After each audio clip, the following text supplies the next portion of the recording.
Okay, I think everything's set up. Hello to everyone entering. Let me see. I think everything's good.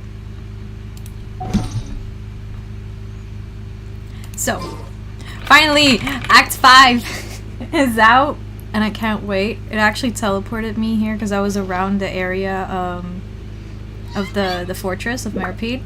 So, yeah, our sentence has been finally departed, I guess. No, we could have freely gone this whole entire time. Although, I need to see, I think I had to, yeah, it was like that area. Yeah, I knew it.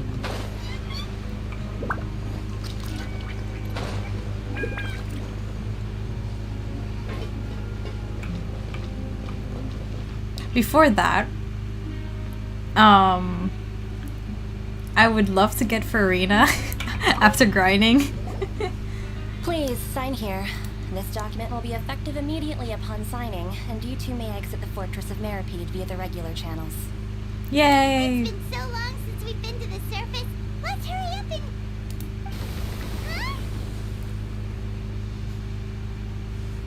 Huh? What's happening?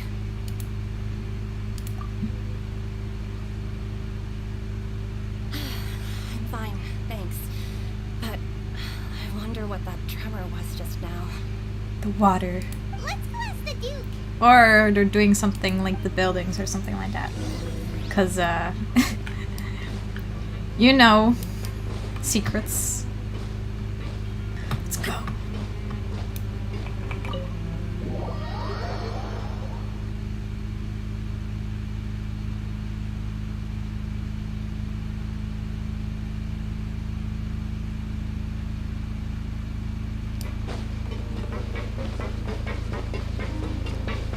She's just sitting there. Your Grace? Ah, good to see you two. Is there something you wish to see me about? Yeah, what was with that earthquake just now? Ah, that. The tremor didn't originate from the seafloor. In fact, it seems it came from the surface. From the surface? Over the years of surfing as the warden here, I have developed a sense for distinguishing between what occurs on the surface and what occurs underwater. Besides, the seal that Monsieur Neuvillette set in place won't fail so easily. So the fortress is okay? If you recall our last incident, if there really were a problem, there would be crowds of inmates in a panic right now. Huh. You've got a point. Okay, seems we need to get back up to the surface and ask about what happened. By the way, do you know what day it is today? I believe today is this month's pipe cleaning day. Wait, seriously? Actually, today is the day we say goodbye to the forest. Ah, That's... yes. Have you completed your release papers? Yep. It's you two. Are you leaving now? That's right. Today is our last day in prison. But now that Paimon says that, it doesn't feel like we were confined here. Oh yeah, Paimon feels fond of this place now. Then be sure to come back and visit. I'll miss you. If you've signed the release papers, then you're free to go. The guards will escort you out. You're not going to see us off? I knew you'd ask. All right, sure. Let's go. Well, you actually agreed. No worries, you must be busy. Paimon was just joking. Ah, so you do have a polite side, I see. After being down here for so long, I imagine you must feel like you're lacking companionship. Shall I come along too? Yeah, don't worry, we'll come back to see you. Paimon really likes the cafeteria here. The chefs sure do know how to make good grub. I hope you won't be here as convicts the next time I see you. We'll do our best to stay out of trouble. Well, it seems our work in the Fortress of Meripede is finished. That's the end of another chapter in our journey. And since Neuvillette was the one who asked us to come here, we should probably go report to him now. Next up, the Palais Mermonia. You're going to see Monsieur Neuvillette? Please pass on our kind regards. I'm sure just your regards will do, no? I believe it would be the polite thing to do. You're right. I've heard the Palais has been terribly busy these days. Tell him that I hope he hasn't been overwhelmed by the recent string of troubles. Oh wait, what? No, don't tell me there's a quest that I had. Wait, this quest location is currently involved in a certain quest. The certain trifle, please complete it first. What? Oh, I see. Wait, can I just check over here? Yeah. Oh, I accidentally opened that quest a little bit too late, but let's do that real quick.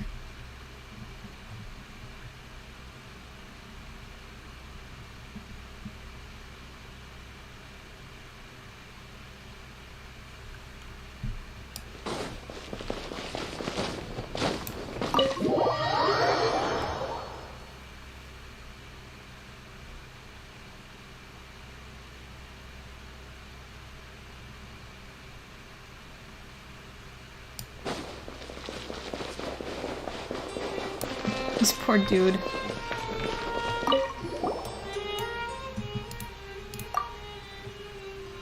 I have bags under my eye and it seems like he can barely speak. Bye.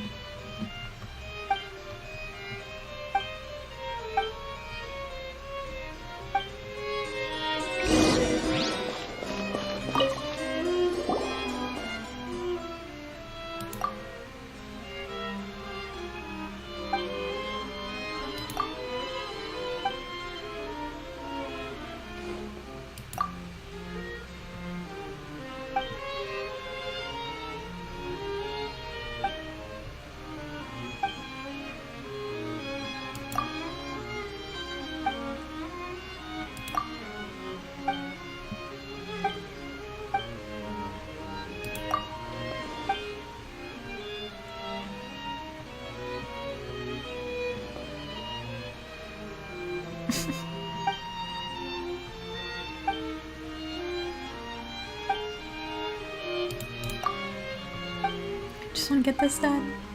I want to go back to Act 5.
Whoa. I thought I can change the settings, but my eyes started to glow. Forgot that existed. I guess this is good.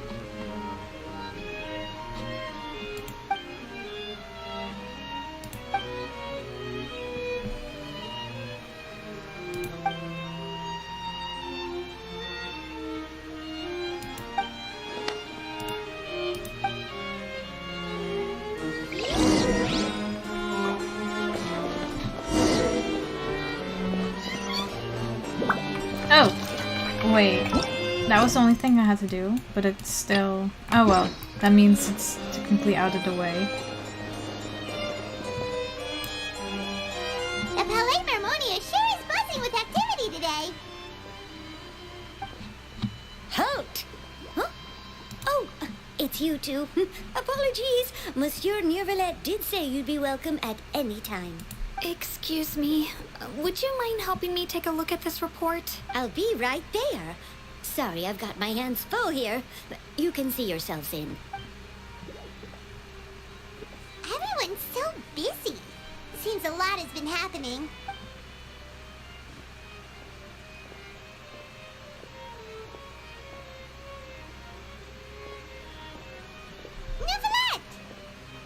Hello. You've come at the right time, but you'll have to wait for just a moment, as there are some urgent matters I must tend to first. In the meantime, please, have a seat. If you'd like to have something to drink, let the Melusine outside know. That's alright, we just ate. Very well, then. Let's take a break over there while we wait for him to finish his work.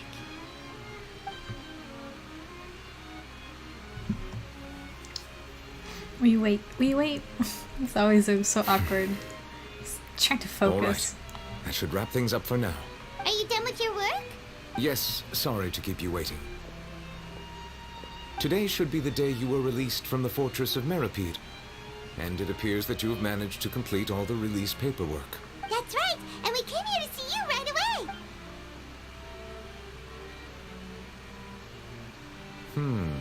A massive whale. Do you have any idea what that might be? Judging from your description, that cannot have occurred in any ordinary waters, but rather something like the primordial sea. A whale of that size and shape cannot usually be found in the waters of Tevat. Therefore, we can only assume that Child is presently immersed in primordial seawater. I wonder how he can survive. Seawater? What the hell? Is he okay? It's like he's not from Fontaine, of Most course he people wouldn't wouldn't be solve. capable of entering in the first place.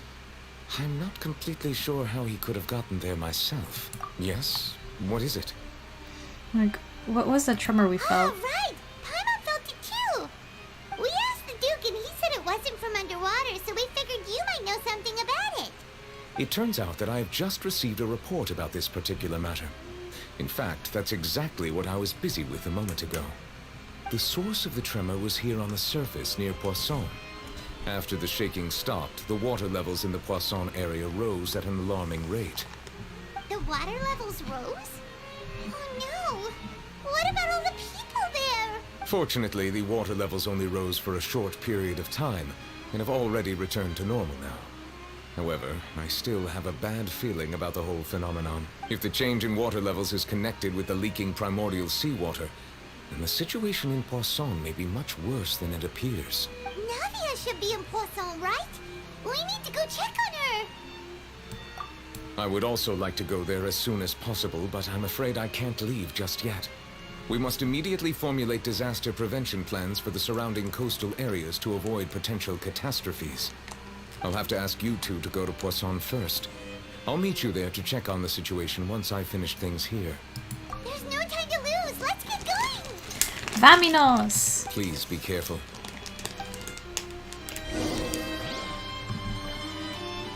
Well. Okay. I mean, yeah, that's like the lower levels, I guess. So. I'm bright! Ah! The lights! This is funny, not gonna lie. I should probably fix that.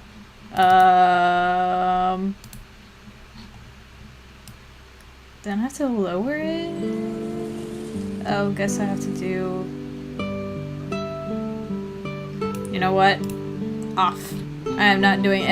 It was fun at a moment, but I don't know how I can fix it. And I have to fix like the overlay or something like that. Hold on. Let's try something. This is overlay. Ah!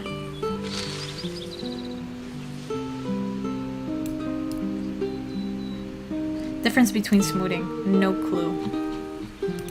And now I am kind of visible, like invisible. I need to fix this. This is just terrible. Hold on. Smoothing is like nothing. I think because I'm also green, like the background. Oh. I turned it off, I guess.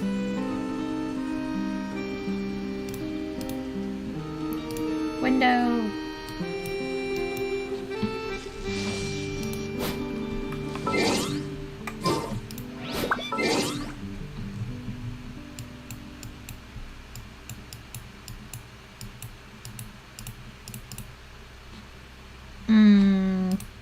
Nah. Turning it off. There we go. Some scuffed parts.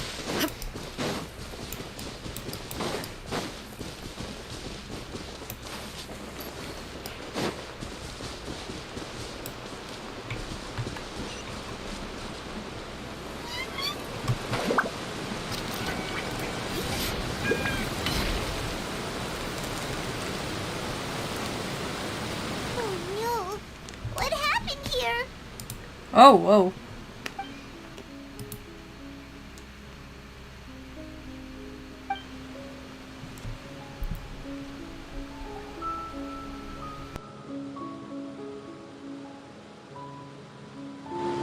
Navia should be around here, right?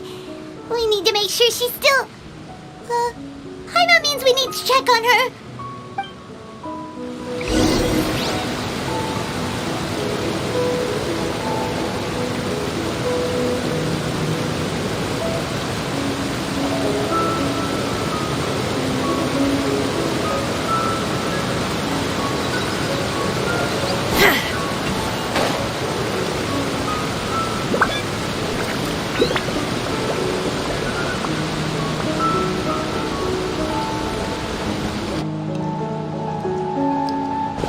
Seen a single soul all the way here. Oh, this is getting scary.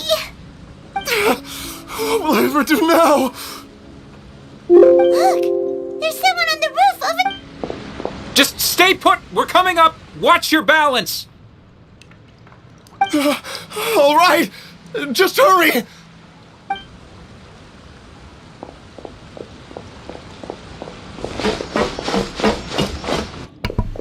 Hopefully I fixed the sound. I'm not young anymore. How will I survive on my own? Did a lot of people die already? My Desiree! Oh no! He looks pretty sad. My leg! My leg!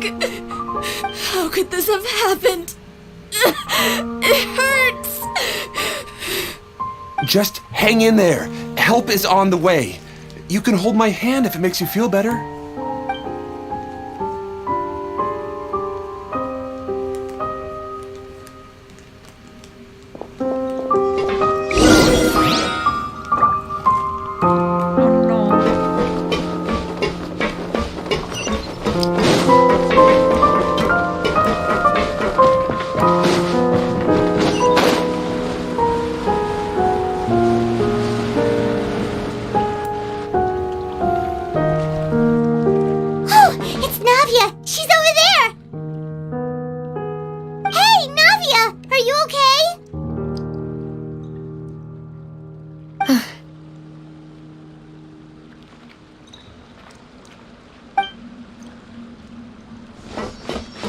You're here. We heard there was a situation in Poisson, so we came as quickly as we could. Yes. As you can see, the water level suddenly rose. It caused quite the disturbance, in fact.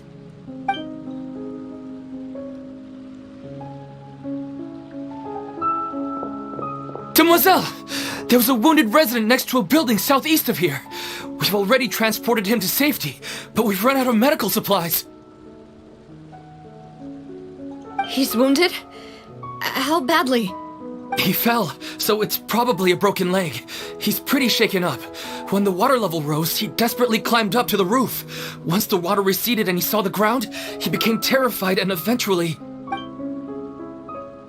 He jumped down then. Find the leader of Squad 1 and tell him to take the wounded resident to see a doctor. He should know where to go. Understood. I'll take over his search and rescue mission in the meantime. All right. You'll be in charge.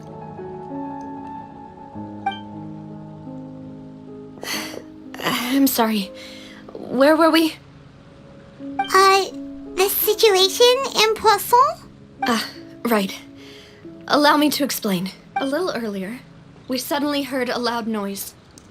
At first, everyone thought that something might have exploded in the waterways. But before we knew it, water started pouring out from everywhere. The rushing water seemed a little odd, almost like the unique color of primordial seawater. Some people didn't realize the danger and thought it was just ordinary water leaking from somewhere. Everyone on the street who happened to be close to the water didn't have a chance to escape. As the water levels rose, they suddenly disappeared. They were all dissolved. Those who realized what was happening started to flee in a panic, desperately trying to get to higher ground. Many were injured in the stampede, and some people fell from significant heights. The Spina di Rosula initiated rescue operations as quickly as possible, but there have been a lot of casualties. Fortunately, the water began to recede after some time, and the chaos came to an end. The water that flooded the area contained primordial seawater, so the lower levels of Poisson are still hazardous. To ensure everyone's safety, I've asked the people there to leave as soon as possible. No one knows if this could happen again. All we can do for now is try our best to help evacuate the residents. We still haven't completed the head count, but we'll have some numbers soon. How awful. And all of this just came out of nowhere. It was quite frightening indeed. I only wish that everything that just happened was a bad dream. Is there any way we can help, Navia? Thank you for being so willing to help in a moment of crisis like this. You don't know how much it means to me. I really can't express how grateful I am.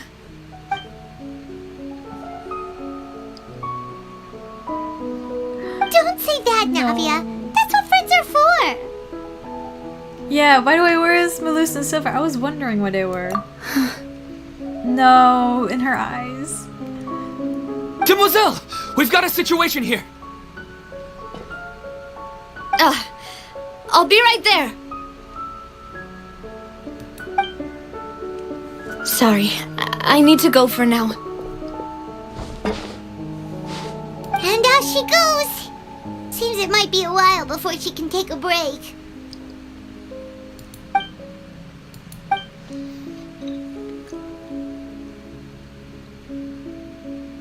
Okay, the wounded are being tended to, and we finished a preliminary head count. More support has just arrived, so I suppose I finally have a moment to focus on my own matters. Of course, we should remain ready for anything, and continue doing our best to rescue others. I'll be sure to have everyone at the Spina di Rosula ready to render assistance. Traveler, Paimon, would you two accompany me to my father's grave for a moment? Huh? Right now? Thank you.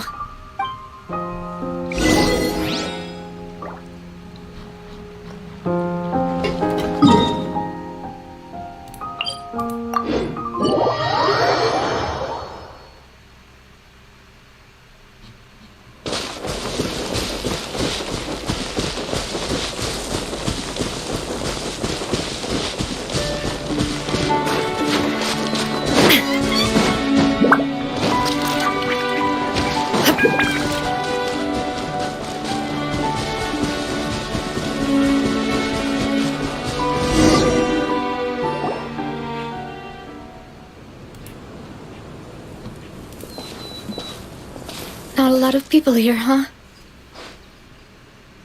Well, given the time of day and the whole situation in Poisson, Paimon doesn't think there'd be a ton of people here visiting graves. Right. That's how things are now. The living are so exhausted that they've no strength to spare any words for the dead. Navia?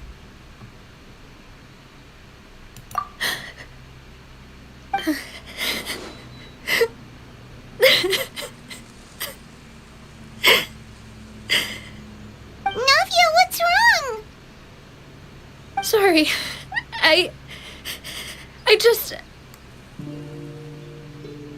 Malus and Silver, they won't ever come back here again.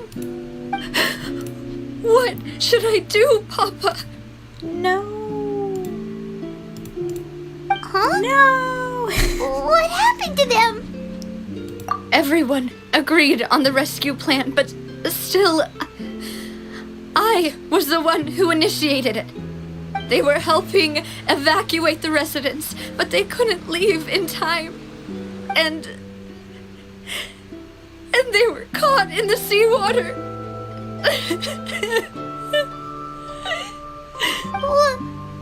What should we do? I've known them for so long. And I know they weren't afraid. But I could at least hold a funeral for my father. And I know where he rests. But as for Malus and Silver, they're just gone. I just can't.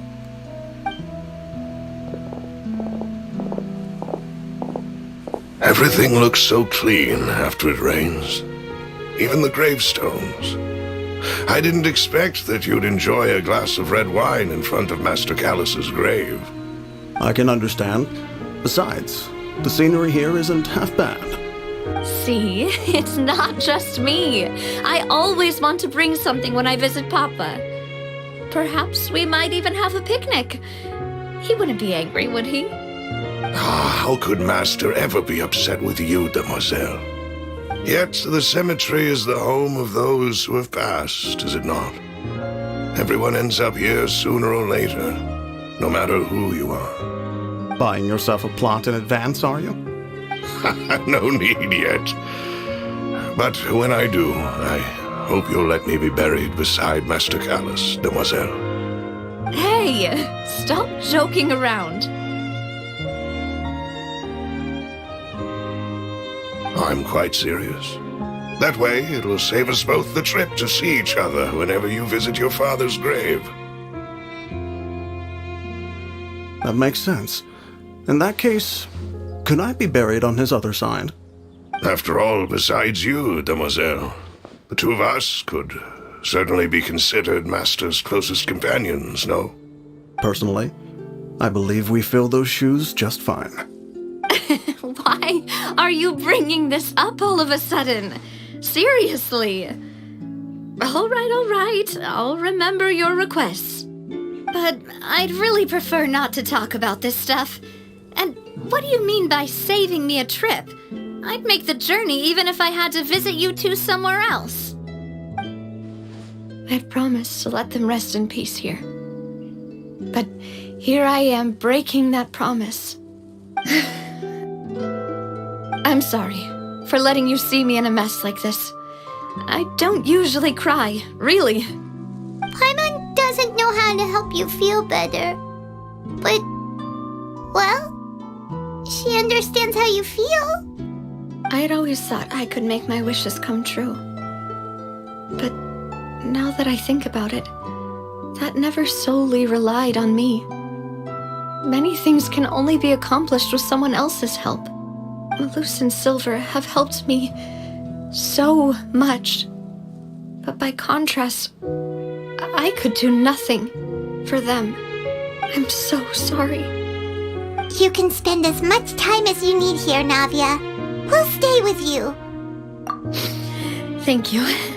Right now, you don't know how much that means. By the way, you can have a look at this. It's a list of victims from the incident that took place here. Obana, Burnett, Giverny, Francine, Karina, Daisy Ray, Joinville, Jolien Esson, as well as Malus and Silver. So, everyone else is safe. But still... It's okay. I know what you're thinking. And you're right. We lost Malus and Silver. But we were able to save more than we anticipated.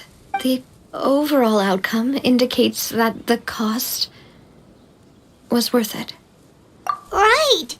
Don't think that way, Navia. One person might be saved at the expense of another, sure, but that isn't something we should ever consider a trade. Malus and Silver were not the price for saving anyone. They're heroes. You're right. Thank you, Paimon. What you said just now was pretty amazing, actually. I'll remember your words. Oh, really? Seems you've become more eloquent in the time since we last met. The knave? What are you doing here? Is everything going well on your side? Yes, my people are carrying out the mission according to your request. All the residents of Poisson have been evacuated, and we're preparing to relocate them to higher ground. As for these supplies, we have everything taken care of. There is no need to worry. Thank you very much. Sometimes I figure out she has a plan up her sleeve, but... Do you two know each other? They know each other? If they do, that would be crazy. We just met recently. Right, Miss Navia? Usually, I would call this a coincidental encounter. But that doesn't quite fit this time. Besides, it never even crossed my mind that a Fatui Harbinger would come looking for me. Thanks to the Knave, Spina di Rosula received generous support from the Fatui, which allowed us to complete the rescue and evacuation work so quickly.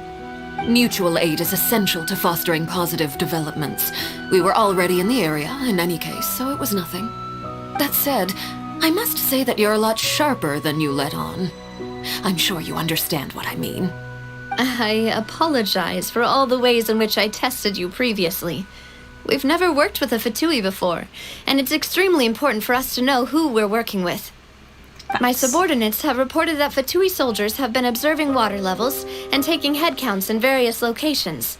I hear that they've also prepared a large amount of emergency supplies. I'm quite surprised.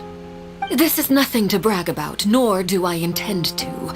It is simply the way of powerful organizations to act forcefully, whether they are doing good or ill. You've witnessed that firsthand, in any case. As I've told this traveler before, I know of the prophecy, and I intend to prevent the impending disaster. Lending your organization a hand was a natural first step in accomplishing that. As such, do not be troubled by this token of our sincerity. Perhaps one day, you'll also be able to help me in the same way.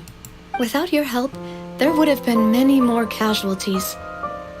I won't forget your kindness. Furthermore, I sincerely regret what happened to Malus and Silver.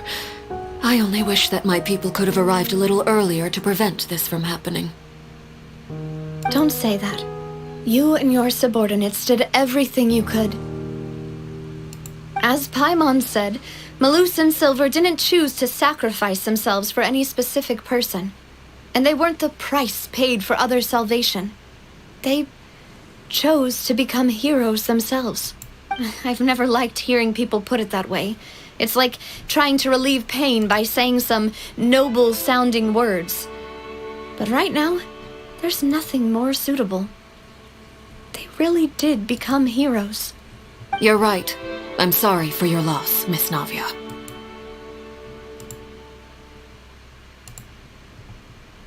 Water is life to Fontaine's people, and it also spells disaster. It's no wonder that people always say that prophecies represent fate. Fortunately, I've never been one for such opinions. So, you're one who will try to change fate, then? Of course. That is why I'm going to Hotel Bouffe de Terre. I still have some things to take care of, and the children need my attention. By the way, Traveler, Paimon, one more thing. Alright, then we'll just... Huh? This isn't right. Paimon thought you would ask us to walk with you for a moment so you could tell us something in private. That is a clever and useful conversation technique, which I do like to use when necessary. But there's no need today. It would not hurt to have Miss Navia listening in. Traveler, I'm sure you remember that I said we could work together when we had the chance. You and I both know that there may be issues with the Primordial Sea. Previously, it was the Fortress of Meripede's sluice gate, and this time it was the water levels in Poisson. Indeed. Allow me to share the latest gations. A child claimed to have discovered some ruins near Poisson. The ruins date back to ancient times, and seem to be worth investigating in many ways. Judging by the dating of the ruins, they may be related to the prophecy and the coming crisis. The situation is becoming more urgent, so any pertinent information will prove extremely precious. My people initially came to prepare for ruin exploration. Unexpectedly, this disaster struck, and at present, we're all busy prioritizing the rescue effort. So that's why the Fatui were already in Poisson. I wanted to take the children along, but unfortunately, Linny, Lynette, and Fremine have all been dispatched to higher ground to assist affected residents. Linny told me that outside of the house, the person they trust most is you, which is why I want to give you this task. The House of the Hearth's members see each other as family, but Linny, Lynette, and Fremine said that they also see you as such, even though you are not from the house. I'm sure you already understand how earnest they consider their friendship with you to be. Oh, that somehow makes Paimon feel kinda happy. The intel I just shared about the ruins could fetch a high price. But since the children consider you family, it's only natural that I freely share it with you. Got it! So all we gotta do is go to some ruins, right? We can handle that. Excuse me, but may I tag along? You wish to join, Miss Navia? But are you sure you're up to exploring some ruins? You need to rest.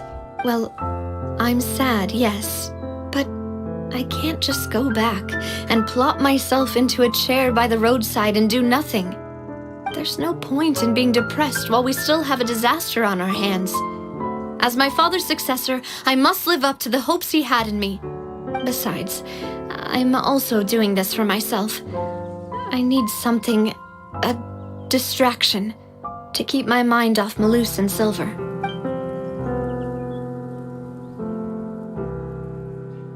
Since you put it that way, I have no objections. What do you say, traveler? All right? The ruins are to the south of Poisson. Here's the map. Okay, the three of us will handle it. Okay, I have to do something real quick. Illusion shattered! Well, but I'll be right back. I'm just gonna take a couple of seconds.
Alrighty.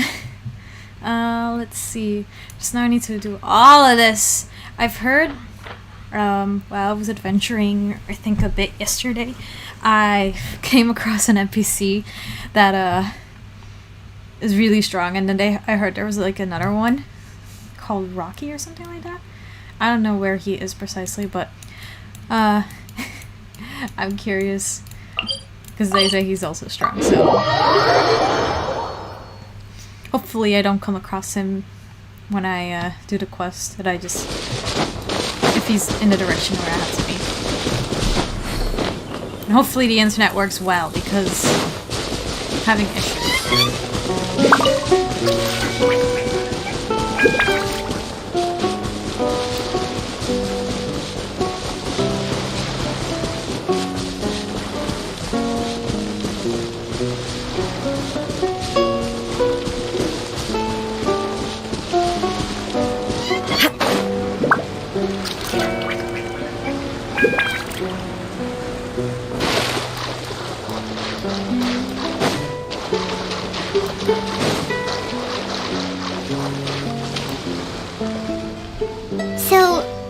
Ruins the knave was talking about?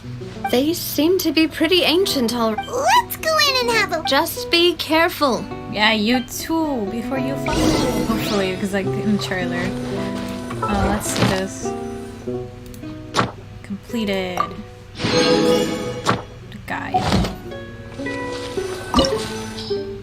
Start. I think the ones that we have is good enough, so...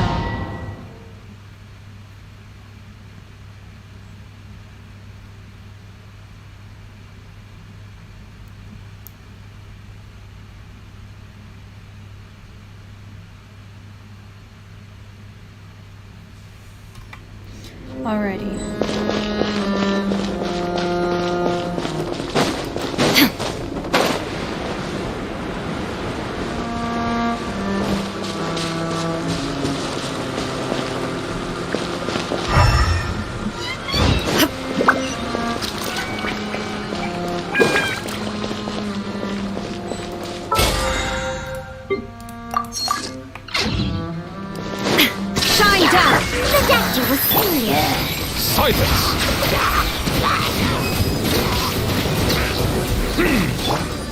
This is order. Crumble.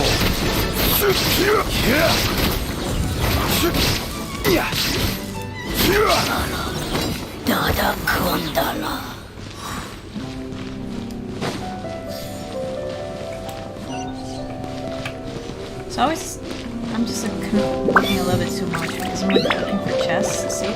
Oh, this is something to break, right? Yeah. What? The floor here isn't safe!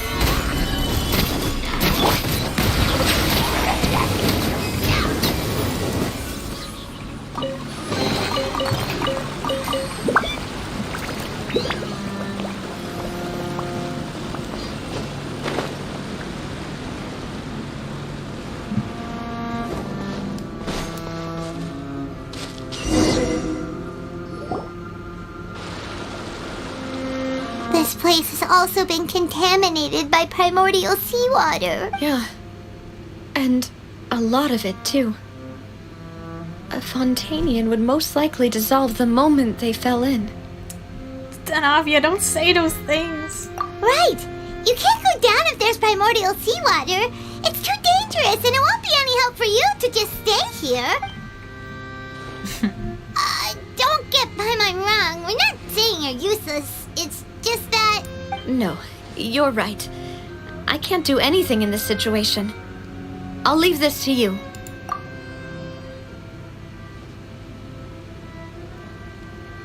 That complicates things. Maybe the only way left is forward. In that case, do you want to wait for us here? The water levels here are unstable, and there's a chance the water will rise. So staying here wouldn't... I'll go together with you. Perhaps we'll find the exit just up ahead. All right. Come with us for... Okay.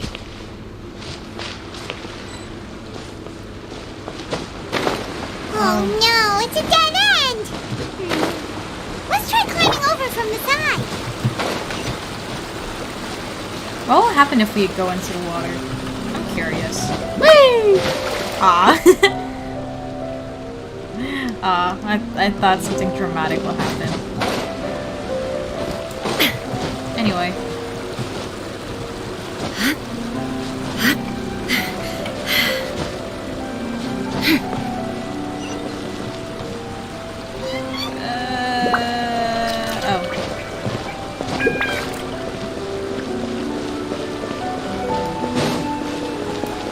Ooh, stuff. No.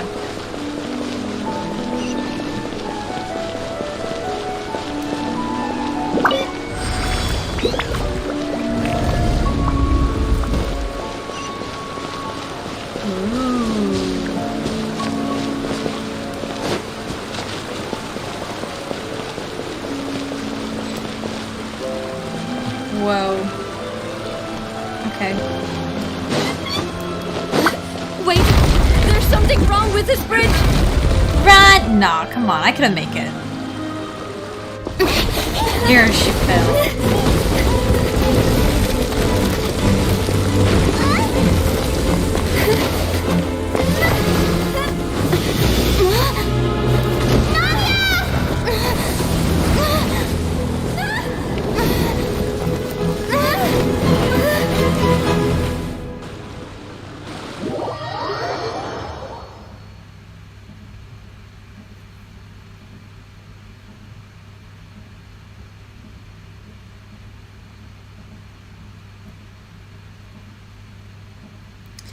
Ah, come on. Load faster. I can't wait.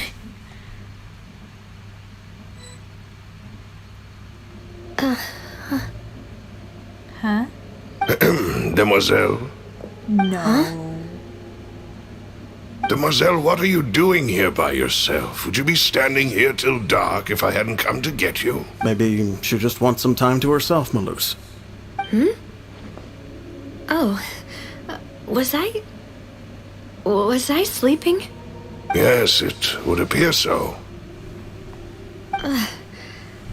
I must be tired. That's quite possible. However, you were the one that suggested we go out for a walk. Oh, right. I nearly forgot. It must have slipped my mind when I dozed off. I haven't had a nap today yet. Have I? This is a familiar feeling, yet something's a little strange. Is something the matter, Demoiselle? Oh, no. No, I'm fine. I was just trying to recall why we came out for a walk. Do you remember Mr. Giverny?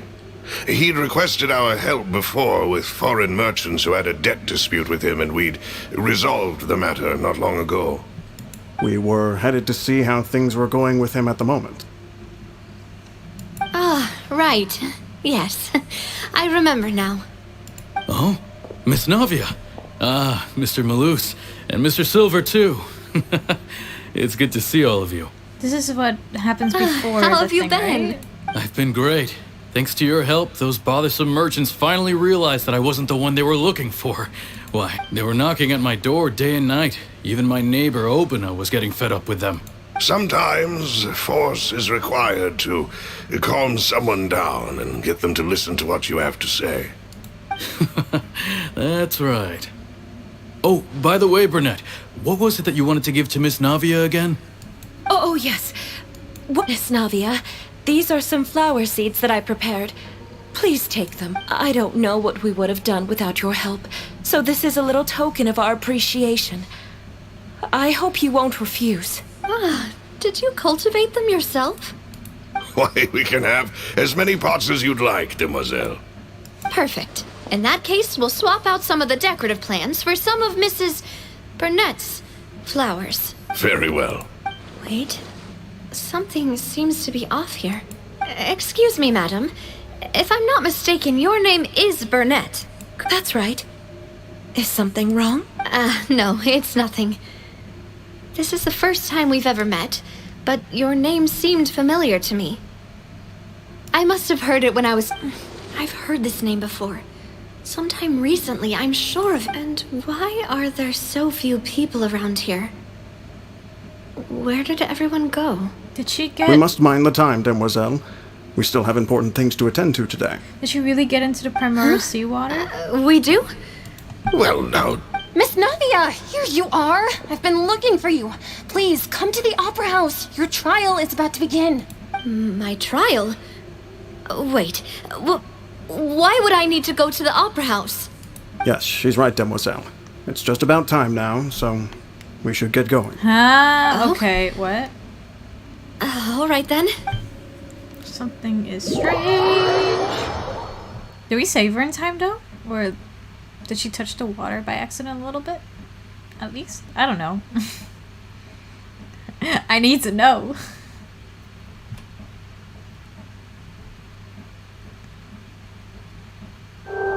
Look, it's Navia!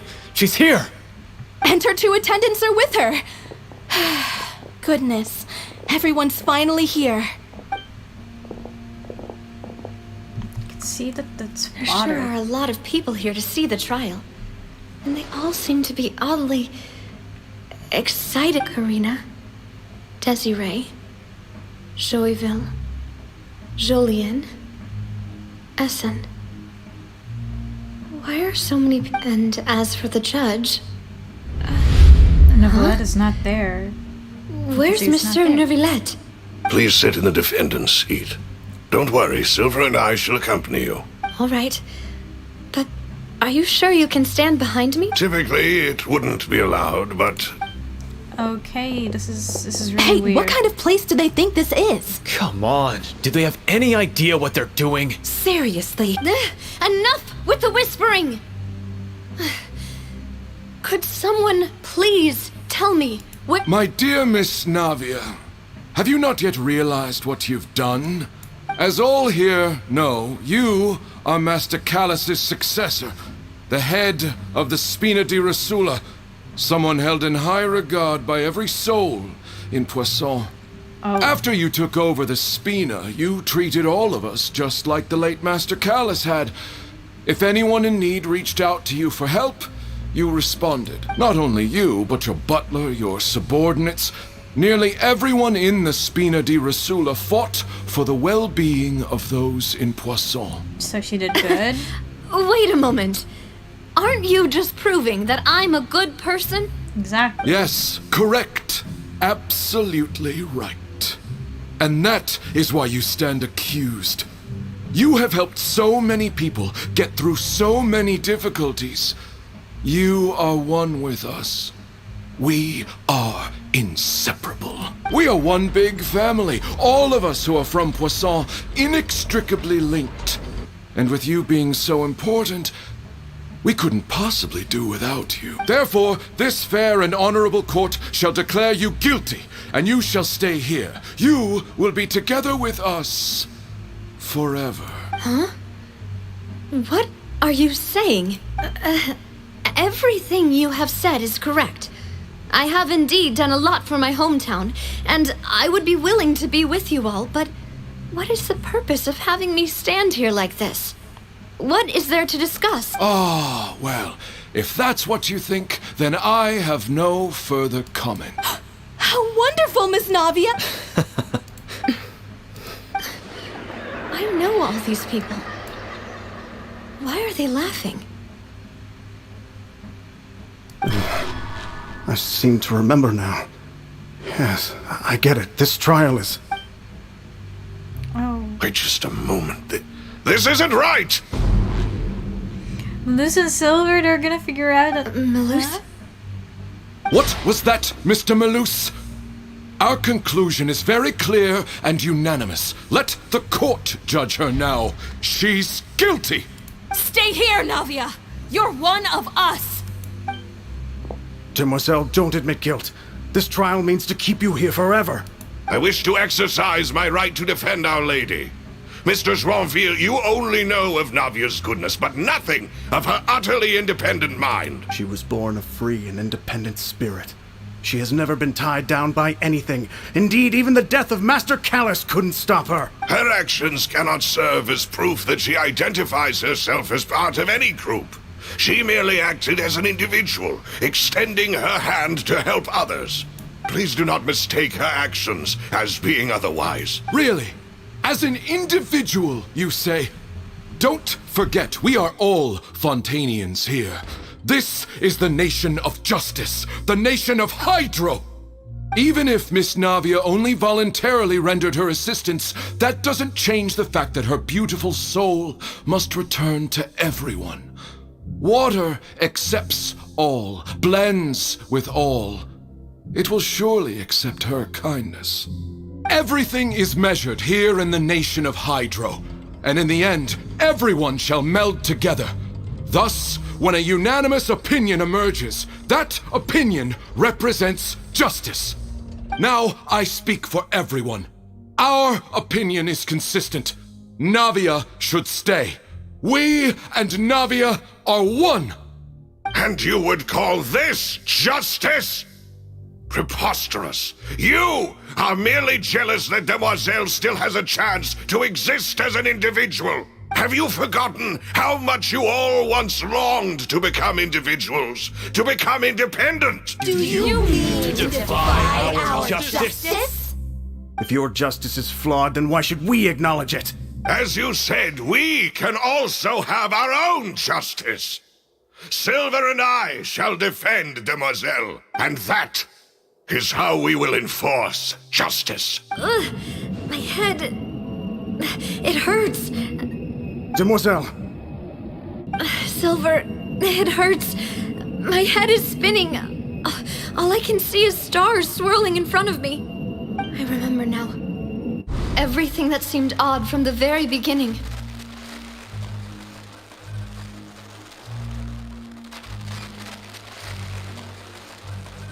Karina, Desiree, Joyville, Jolien, Essen, and Mr. Giverny and Mrs. Burnett, who we met earlier.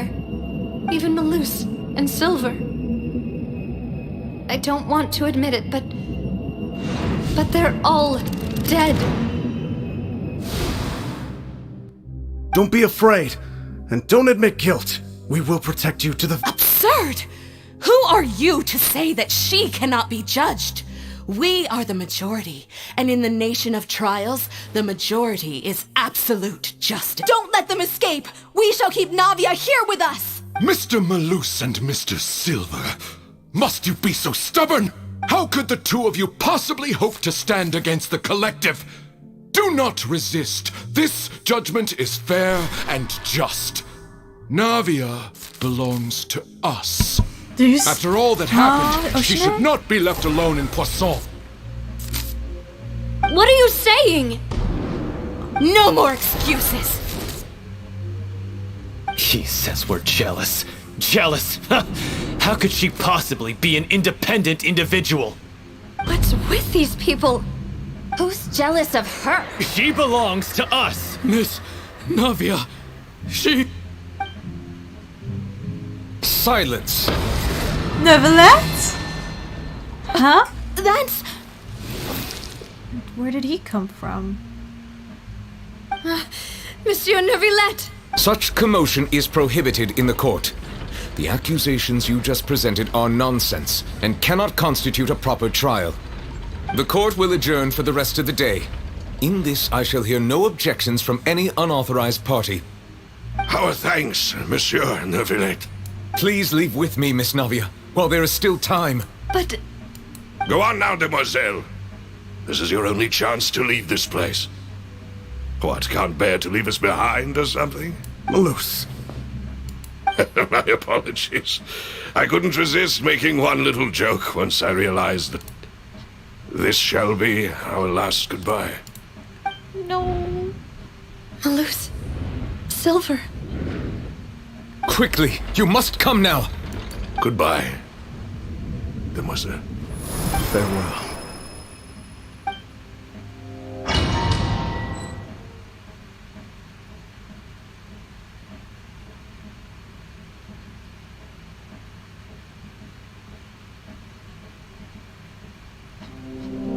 No, wait! Just a second! Hey, Navia? You're awake. Good. Oh. I must have been dreaming.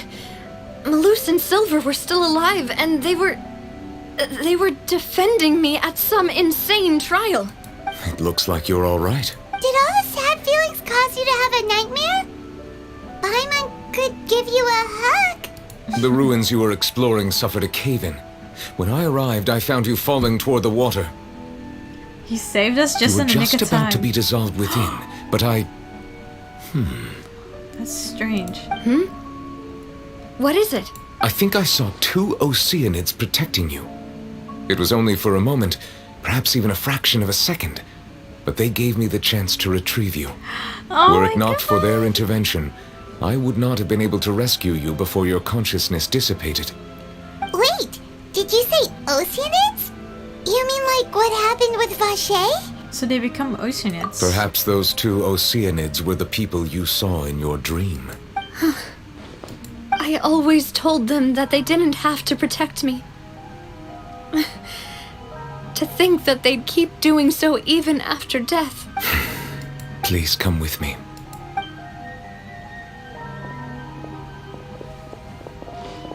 Neverlet, are you okay? Oh, I am quite all right. Perhaps there's something we could chat about? Why do you look so stiff all of a sudden? Oh, Paimon knows. You're the type who feels awkward when there's nothing to talk about, right? I merely thought that we should give Navia some time to herself. Huh? Why didn't you just say so then? Don't you think it's even more awkward to call us over like this and then have nothing to talk about? I suppose so. Ah, Sigewinne. I hope all is well with her these days.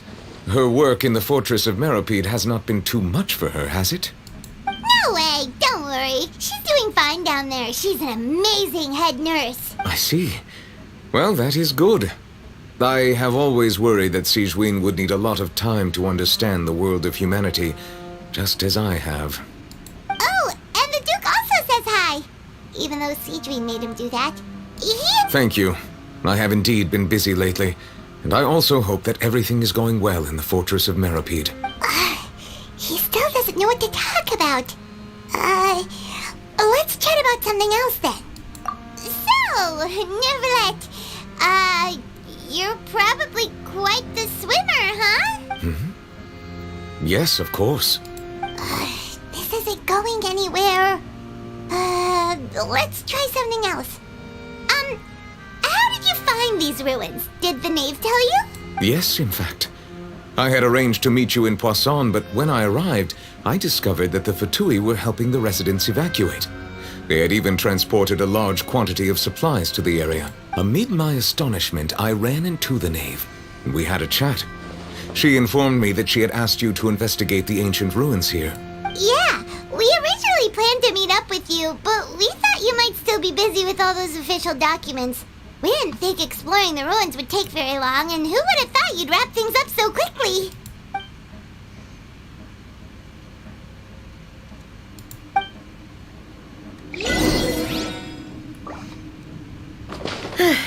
I'm sorry to have kept you all waiting like that. I'm feeling much better now. I guess we should get going again. Will you come with us, Monsieur Neuvillette? Yes, if you wouldn't mind my company. Another one joins the party! Let's get going then!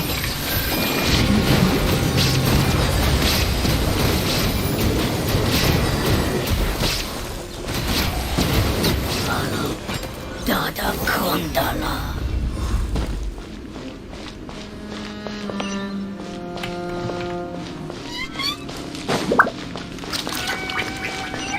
Oh no! Another unstable path! Watch your step!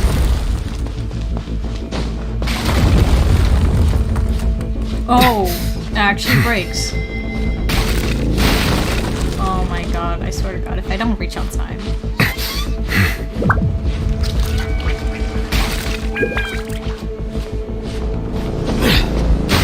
Whoa! That is cool.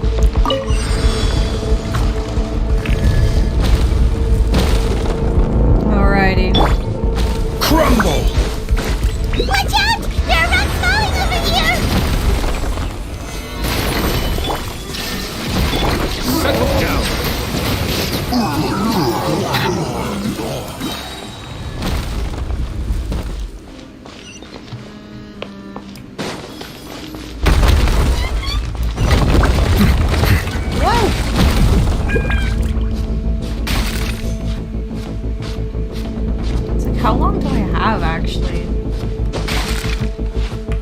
on. I'm stuck. It seems we're almost at the top. Keep it up!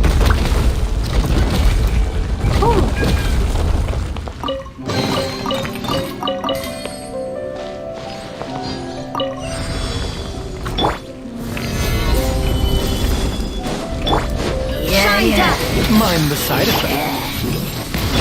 This is order. Be sanctified.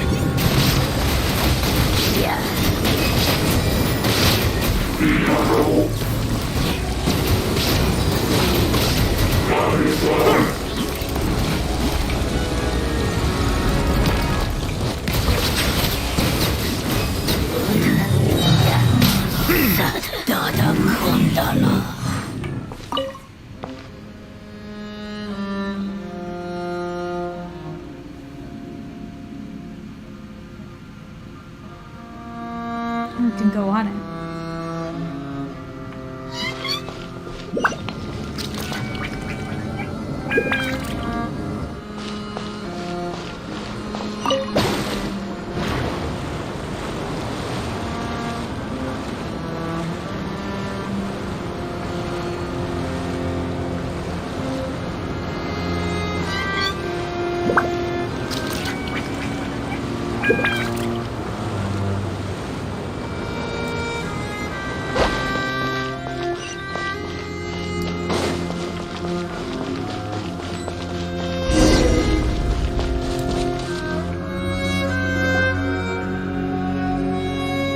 Looks like we've reached the end. This is the place? There should not be any other hidden spaces in the vicinity. The path sure had some twists and turns, but it turns out that this place isn't actually that big.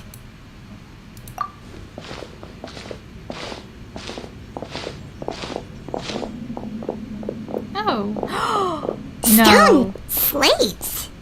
It seems like they were put here as an offering. Perhaps we should just leave them be for now. No, we have to investigate. There are 4 locations in total, but only 3 stone slates. The slate that should be in the first empty spot is missing. The surrounding walls also show signs of damage. There's something written below. Let Paimon see. Reason dictates that this nation be destroyed. I shall record the history of its future here in its past.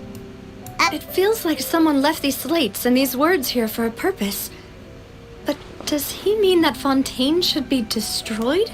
That would fit the circumstances dictated by the prophecy, yes. Indeed, the slate's contents correspond to it. Take the second slate, for example. There's a person kneeling here. She seems so dedicated. And there's a whole bunch of other people behind her doing the same. And is that Lady FURINA in the third image? Did the Hydro Archon fall into the water? And is that a ring of people around her? Paimon doesn't quite get it. Are they all in the water? The fourth image. I know this one. This exactly matches the content of the prophecy. She's alone. The people will all be dissolved into the waters, and only the Hydro Archon will remain, weeping on her throne.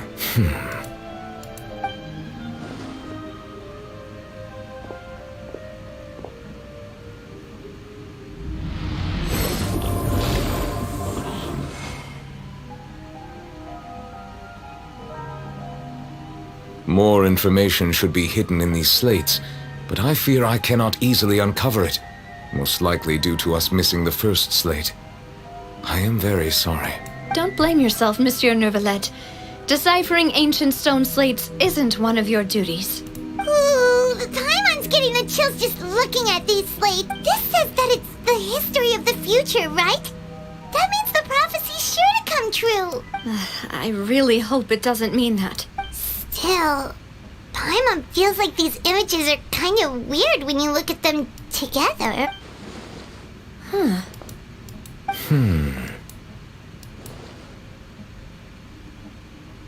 The issue is the order of the third and fourth image, right? Yeah, That's they're in the right. wrong order. If the images are in chronological order, shouldn't the fourth, the waters drowning Fontaine, come before the third, where the Hydro Archon herself falls into the water? And yet the order is reversed here. The second image is also quite concerning. What sin are the people in the images confessing to? Yeah, that's true. If we go by timing, Lady FURINA only emerges in the third image. That means that the person in the second image might be the previous Hydro Archon. Egeria, then. I had never met her, but her appearance here does match the records. The previous Archon kneeling before the floating island in the skies, as if confessing a sin. Did she herself commit that sin? And if not, why would she be in such a posture? Also, I'm still wondering why these ancient stone slates are here at all. Judging from their contents, could this place be the origin of the prophecy? Does that mean that someone, or some people, once saw these slates? But who would have created these slates and left these words here? It seems that any further clues will have to come from FURINA. In that case, there's no time to lose. There's nothing else to be gained here, so let's head back first. Yeah, we'd better get somewhere safe for now.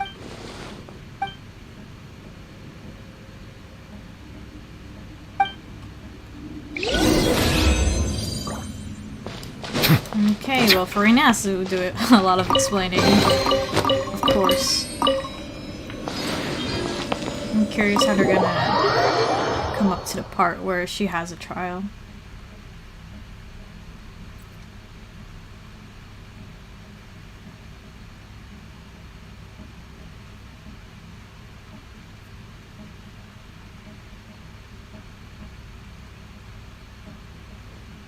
Let's split up here. I'm going to check on what's You still have energy for that, Navia? Just head back to the Fleuve Cendre and have a rest then.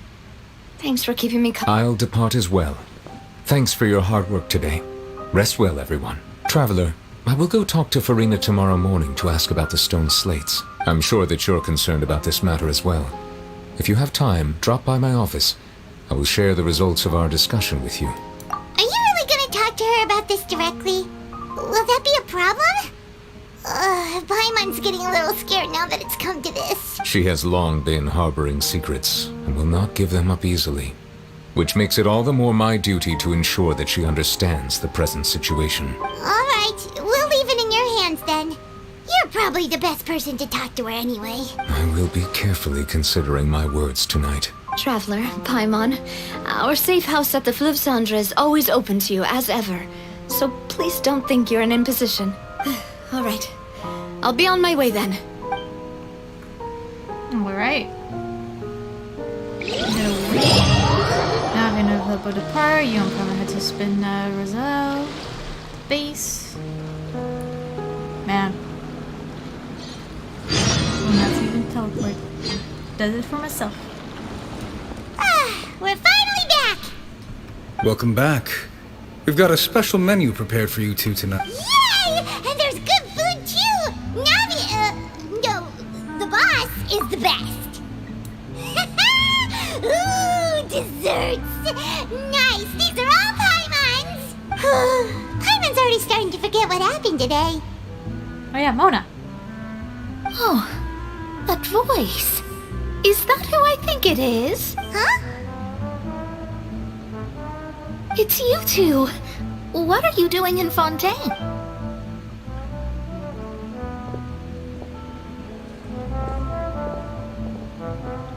Mona?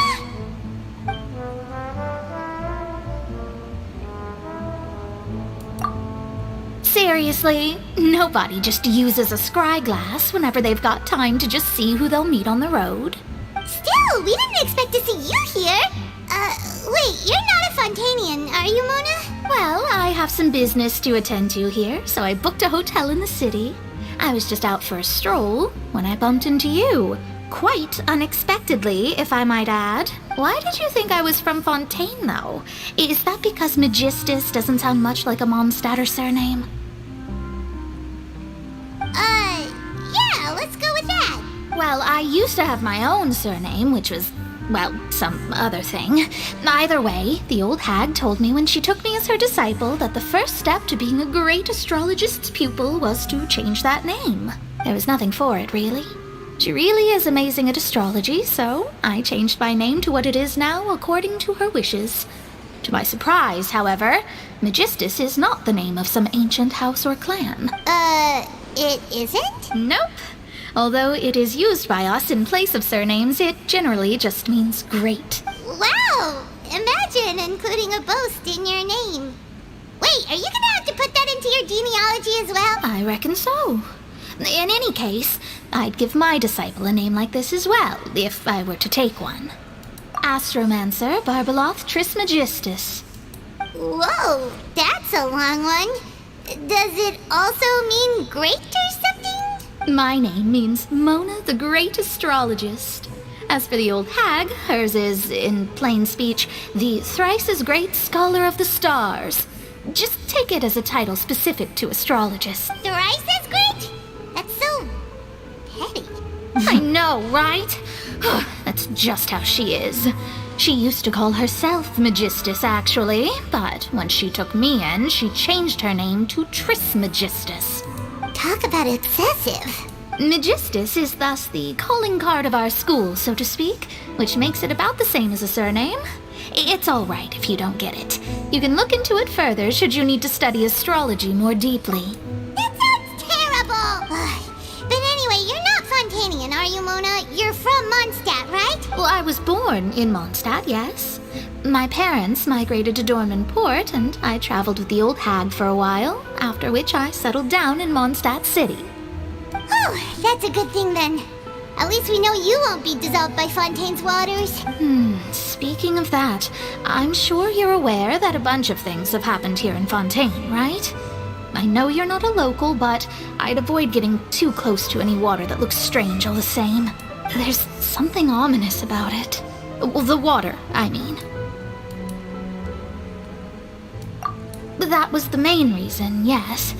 Just a while back, the Steambird invited me to take part in a panel and speak about the circulation of the prophecy as an astrologist. The invitation was sent quite early on. I don't think anyone expected Fontaine to be in this much trouble. What do you make of that prophecy, Mona? Just tell us what you think as an astrologist. Your word would go a long way to make things more certain and less... What I can tell you is that I'm an astrologist, and that this prophecy concerns the fate of Fontaine, even that of all Tevat.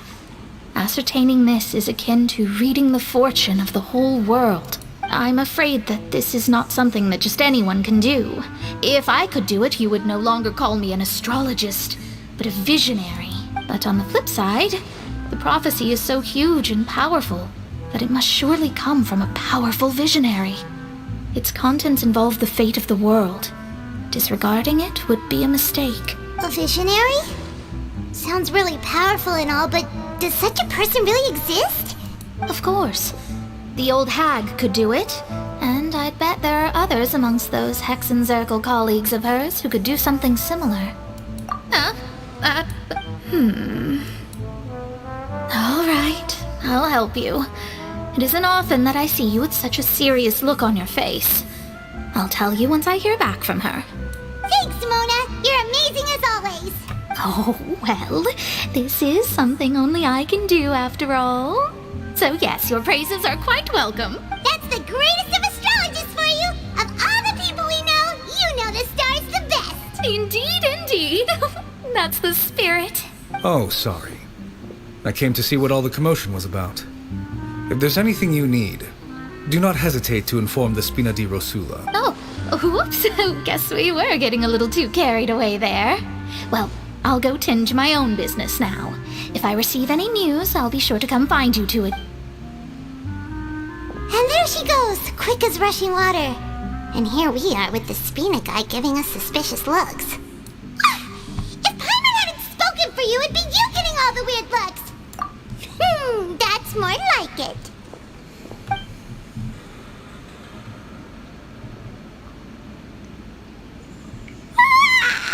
Good morning. To be honest, Paimon's still feeling kind of... But it's time to get up, traveler. We agreed to go see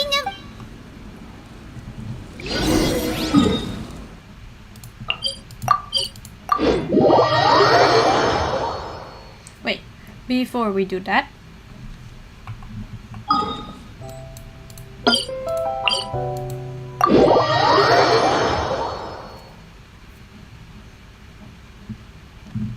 I want to fight.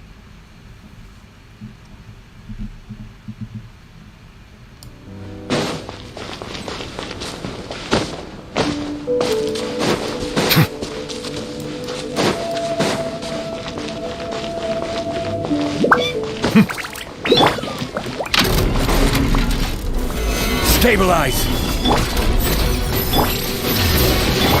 Let the mighty be humble! Bow your head.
my god. Sorry, roughly got disturbed by someone.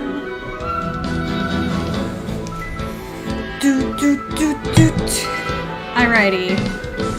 Let's continue this fight. The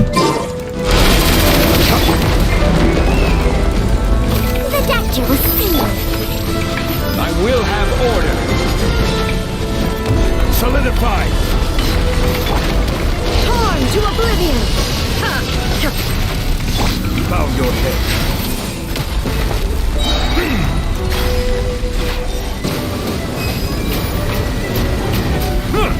The tides beckon.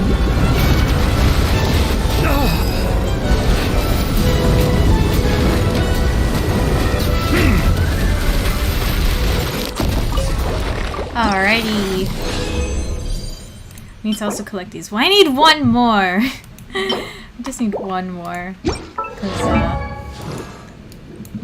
I got Rise late. Don't ask me how, but I got him for some reason.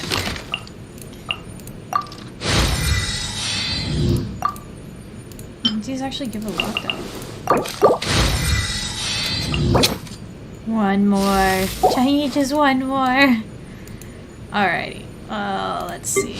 Internet pounds is almost maxed. Just need one more. Didn't have enough.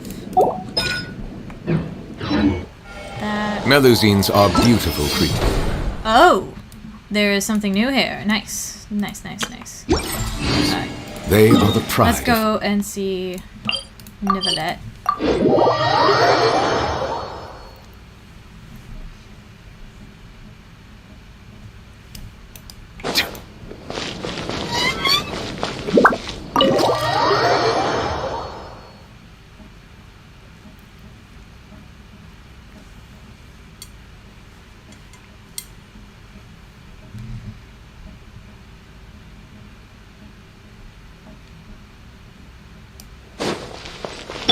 A bitter pill to swallow. She's gonna stop us again. You're here! Oh, never mind. Finally! Is something wrong? Monsieur Neuvillette and Lady FURINA, they seem to have gotten into a dispute. Please go see for yourself. Uh-oh.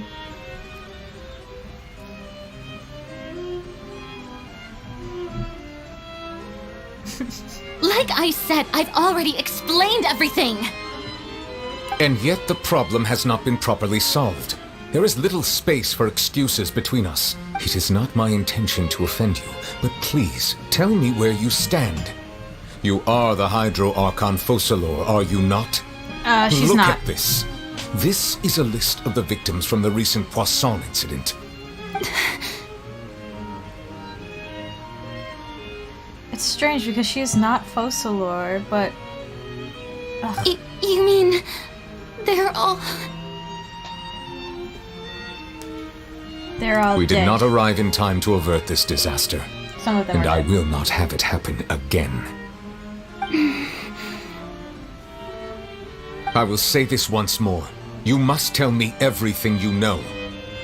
Yesterday, I found 3 stone slates in some ancient ruins near Poisson. Do you know anything about those? Seriously? You're questioning me like this is a court case now. I don't know anything about that. But you found them in some ancient ruins, you say? That's correct, which is why I came to ask you some questions. There should have been 4 slates, but one of them was missing. The other 3 feature different images that seem to correlate to the prophecy. The prophecy? The second of these slates depicts the previous Hydro Archon Egeria kneeling before a floating island in the sky, as if confessing something. Do you know nothing of this either? I don't. I've never seen such slates. I'll ask you again. Do you really have no information regarding the previous Archon? My deciphering of the slates indicates that the Hydro Archon Egeria once had to confess to, or apologize for, a certain sin. If anyone would know about it, it should be you. All gods don't have the same secrets, you know. She was herself and I'm me. Is it really so strange that I know nothing? I understand your concerns, but I'm sorry. I just don't have anything to tell you. Forgive me for saying this now, Lady FURINA, but I have long known of your various secret investigations into certain matters. Oh? There are several indications that you have been investigating the prophecy on the sly. This is not strange in itself, considering that you are the Hydro Archon. But it is strange that you should also claim to not know any of Egeria's secrets, as well as do nothing following your inquiries. You have never been as superficial as you have presented yourself to be, nor are you a fool. And yet, your behavior is very inconsistent.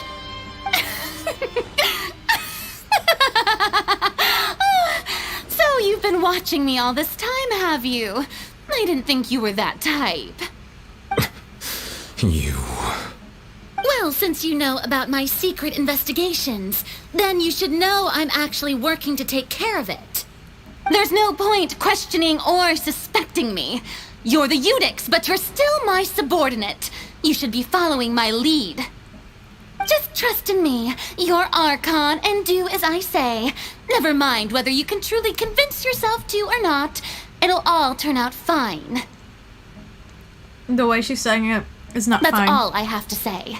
We do not discuss this matter again. Oh, the opera's about to start. Toodles!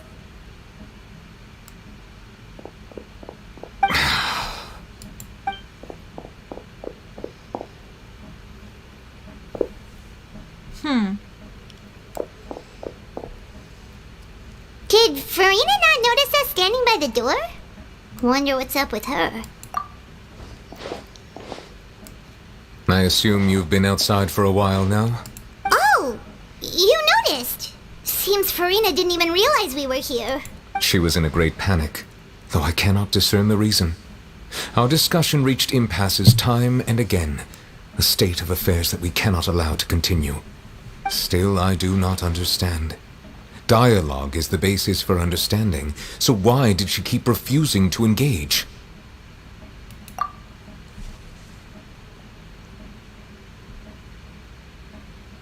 Everyone in her inner circle has noticed that she is hiding some secret. The issue is her attitude. I fear that she will not reveal anything unless absolutely forced to. Wait, we are we may have forcing? to create a situation in which she will have no choice but to speak. So we're making up that she is guilty to Like what? the death sentence? Normally, people will only reveal the truth when standing trial. Wow. Perhaps we must have the Hydro Archon experience just such a scenario. But FURINA's seen so many trials, and she's really good at dodging questions. How do we make sure that she won't just slip away at the first chance she gets? We will need to consider this thoroughly, join forces with various parties, and then do what we can. Wow. If at all possible, I would prefer to recuse myself from this affair, but we must prevent the prophecy from coming to pass. This may be cruel to her, but all Fontaine is in crisis. The information a god possesses is too precious, and so we must take a chance on this. But who will lend us their aid to do such a thing? Who indeed? Navia? Who else is there in my brain that I could think of that might be there? The knave? Somewhere quiet in Poisson. On the boat, somewhere quiet in Poisson. Oh. What's going on? Well, that's everyone, huh? Speaking of which, it was pretty smart of you to think of hiding here. Hiding who here? Poisson was just involved in a disaster, so it's presently devoid of people. That naturally makes it the best choice.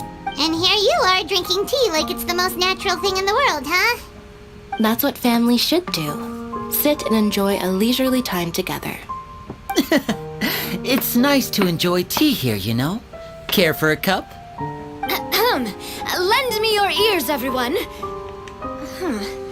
Or perhaps one of you might like to start us off. How about you, friend? Me? No, I don't think I can. Then, how about you, good sir? I fear that I will cause the mood on this boat to become as somber as it is in court. Oh my Neverlet. Well then, I guess we're lucky we've got a local like me to organize things.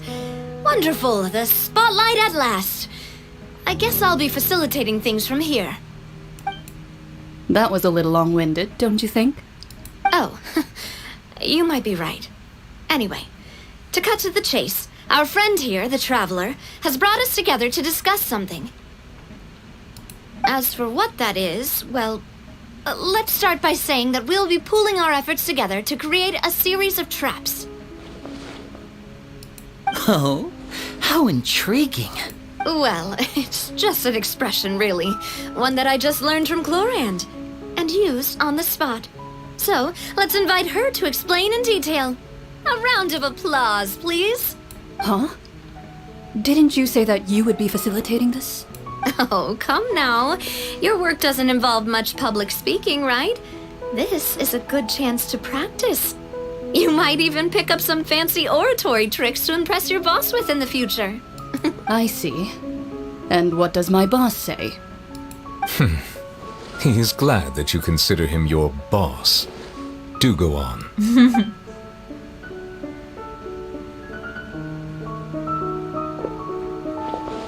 In that case, do any of you have experience hunting? Not that I recall. Fremine and I once used a wooden stick in a basket to catch wild rabbits when we were younger. As for Lynette, oh, right. You were sick that day, weren't you? I've also gone diving to catch some fish before. Does that count? I'm afraid not. You may or may not have heard, but Fontaine once played host to a group known as the Marechaussee Hunters. Though that was their name, they did not hunt animals, but rather various monsters left behind by the ancient dynasty of King Remus. Today, Fontaine's monster population has already thinned greatly, so the hunters have blended back into society, taking up arms in other lines of work. A trap comprises of the following components: bait, a trigger, and a containment device. So, if we were to build a trap together, right now, what would you choose to build it with? For me, I would prefer something basket-shaped. Pigeons and rabbits will see the bait and naturally enter the snare. Our line of work requires a deft hand, and we're some of the best in the industry, so you can count on our techniques. You used some of those techniques while moving the people of Poisson, didn't you? My subordinates mentioned that you even performed some magic for the bawling children. Yes, and I even managed to gather some intelligence in the meantime. I'm quite the multitasker if I do say so myself. I'm afraid I can't claim that as my strong suit. I prefer more stable methods, like placing bait in the water and waiting for the fish to come within reach. That's the kind of method I would count on. Calm and steady. Exactly the kind of person who would catch loads of fish. And I can be their assistant. With discretion, I'm sure. I'd probably use some sort of mechanical animal. Papa once bought me some small clockwork squirrels, mice, and such. When placed in the forest, they can attract others of their kind. I remember that you liked those too, didn't you? I did. And that would be a good way to go about it. If they're realistic enough, animals of the same kind will follow them all the way to the trap. What about you, Monsieur Neuvillette? I fear I do not have any related experience. That makes sense. You usually solve problems directly, without the use of any such tricks. But I do have one more question for you, Monsieur.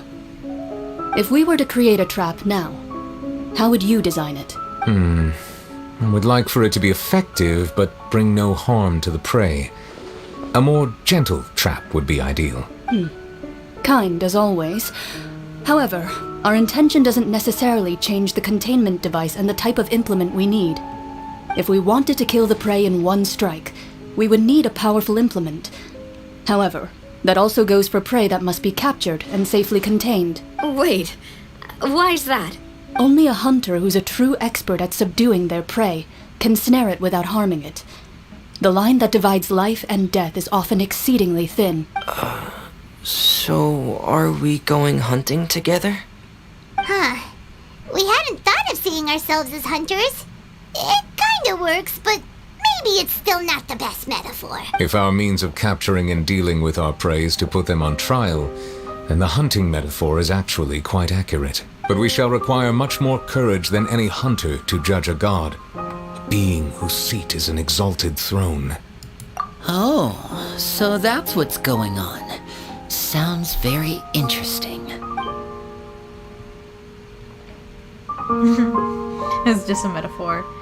We will not call it a hunt because that is not what you should do at present, nor has the relationship between you and FURINA reached such a dire stage. You need, what you need is simple secret she is keeping. Can't read. It's like, what you need is simple, the secret that she is keeping. Attempting to take her secret is an act of sacrilegious disrespect, but must be done to prevent FURINA from sinking into the waters as foretold in the prophecy. There is neither hunter nor prey, but there must be a trap. That is what you will need. We're gonna trap her. So that's the reason why the trailer of what's going on. You see now. Alright.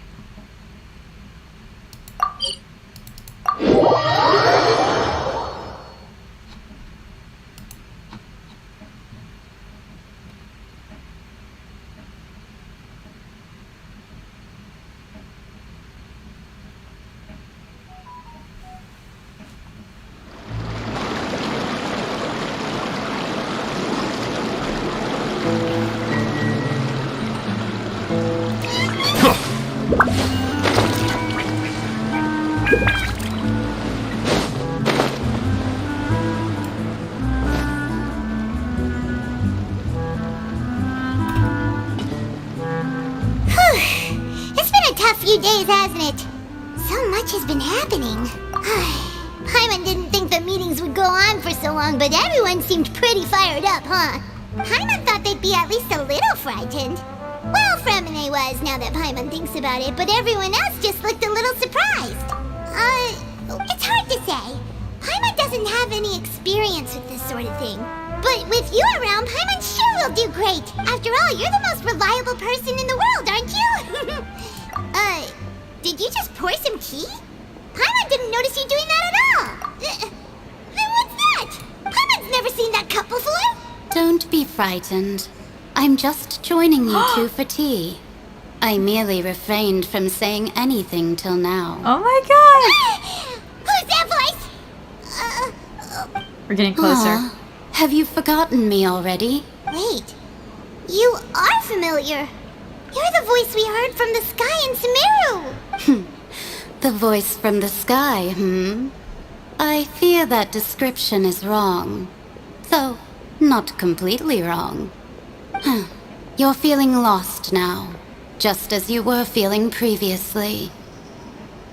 I sensed that confusion and thus came to you. Guiding people is an irresistible hobby of mine, after all. Consider me a passerby, just accepting a commission from my friend's disciple on a whim. Friend's disciple. So this is one of the friends of Mona Master? The prophecy. Yes, what has been prophesied will be fulfilled. You may view such things as the history of the future. What? Then is there any way we can stop it? I believe you have witnessed a failed attempt with your own eyes. Can everything in Tevat so easily be changed? So you've caught on. Just as prophecies are usually only the future as seen from the perspectives of the gods, could things be happening in hidden corners where the god's gaze does not fall? Are the things that you shall see different from the fate that the gods perceive? What is she talking about? It all sounds really impressive and important and stuff, but it also sounds kind of scary.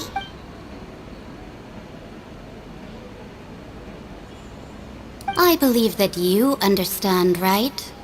Some things are insignificant, But others you must reach out to change. Ultimately, fate shall serve as your only guide, no matter what will happen in Tevat's future.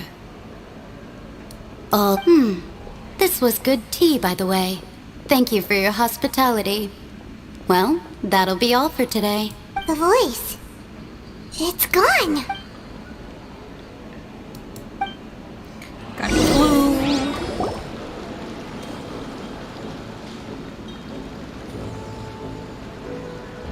What?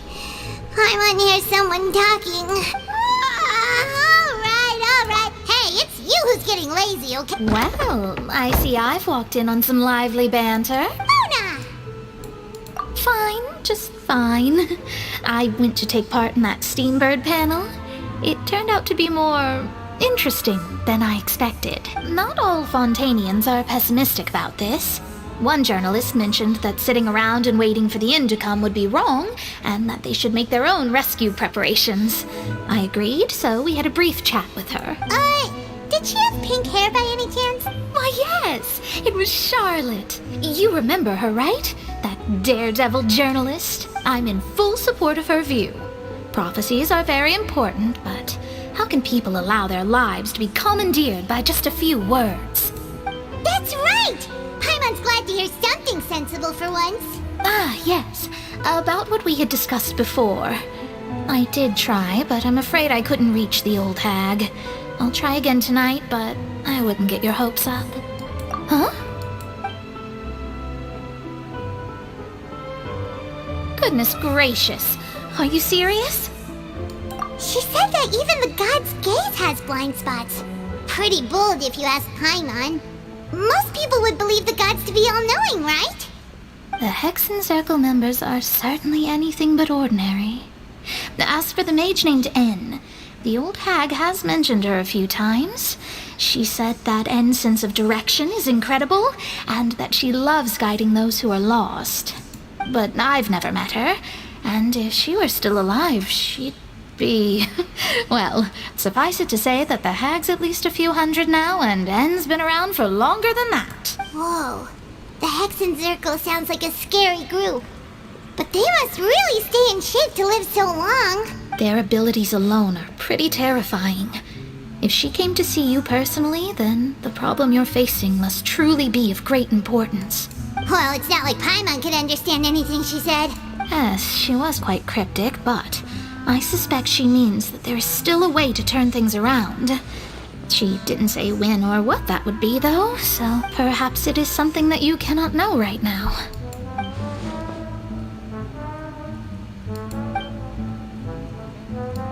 Traveler, Paimon, are you two all right? Oh, we're fine. We're just a little down right now. It kind of feels like the end is coming, you know? I see. I feel that same sense of desperation, too. I guess you could consider me someone who has often witnessed fate. So far as I have seen, it cannot be swayed. But even so, I still hope for, and believe in, miracles.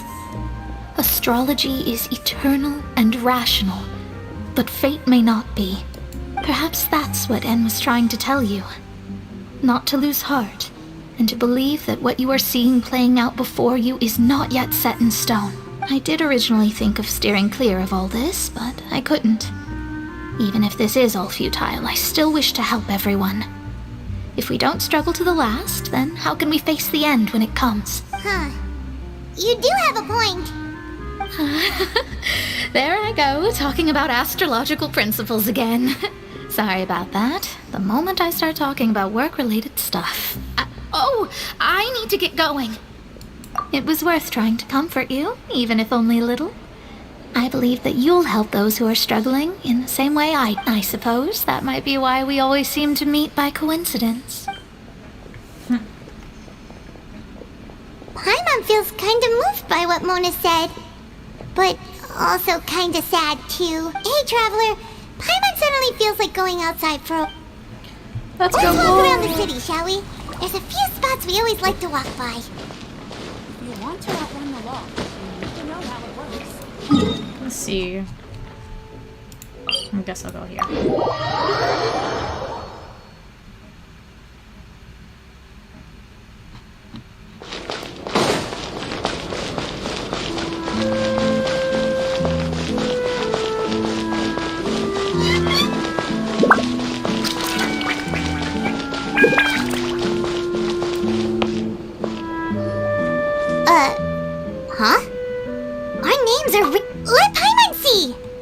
underwater stronghold, the Fortress of Meripede, has continued in its noble autonomy. But that does not mean that others cannot interact with it. My recent attempts to enter the fortress bore little fruit. Guess Charlotte still hasn't given up on that. Thus, did an Outlander friend become the focus of this report? A blind adventurer with their white fairy, legends trailing in their wake. It is said that this mysterious traveler once visited the underwater fortress. So while the fortress's interior remains a mystery behind closed doors, journalist Charlotte's biggest scoop yet, the Traveler's Trail, World Walker. Charlotte took so many awesome photos of us and we never even noticed. She hasn't been able to get a hold of anything at the fortress. Ugh, seriously? Well, fine. I really want Charlotte now. I see this little thing. Mine? I don't know how much I have. Probably don't. Because I don't have a lot.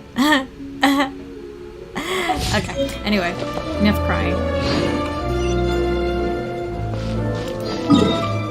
You know what? Since it's at a teleport area, I'm going to go here real quick and do one more fight. So I can level up Risley.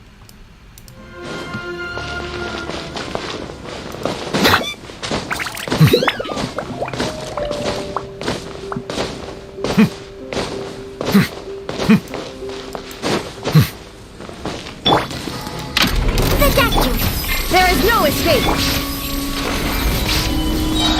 Silence!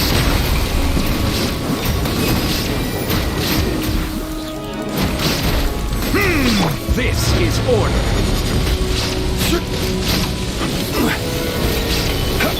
A bitter pill to swallow.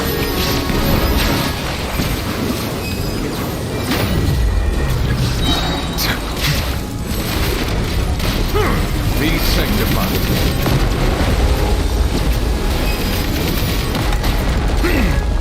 Bow your head.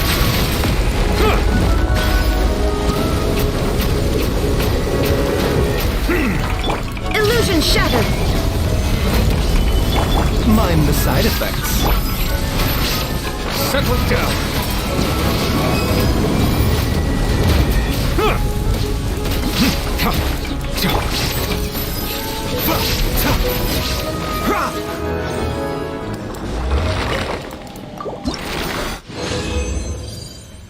Wow, yay, 3.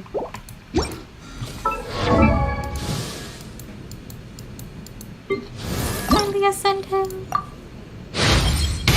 I like signs of strength and hope. They give me reassurance that tomorrow will be better than today. This isn't to be pessimistic, but it's impossible for the present to be without its doubts and troubles. That's just the truth. But come hell or high water, if nothing else, then at least we'll be able to figure it out together, right? Right. That was a long one. Let's see. Wasting all my hero wits already. You are expensive. But you're almost there. Alrighty, back to walking.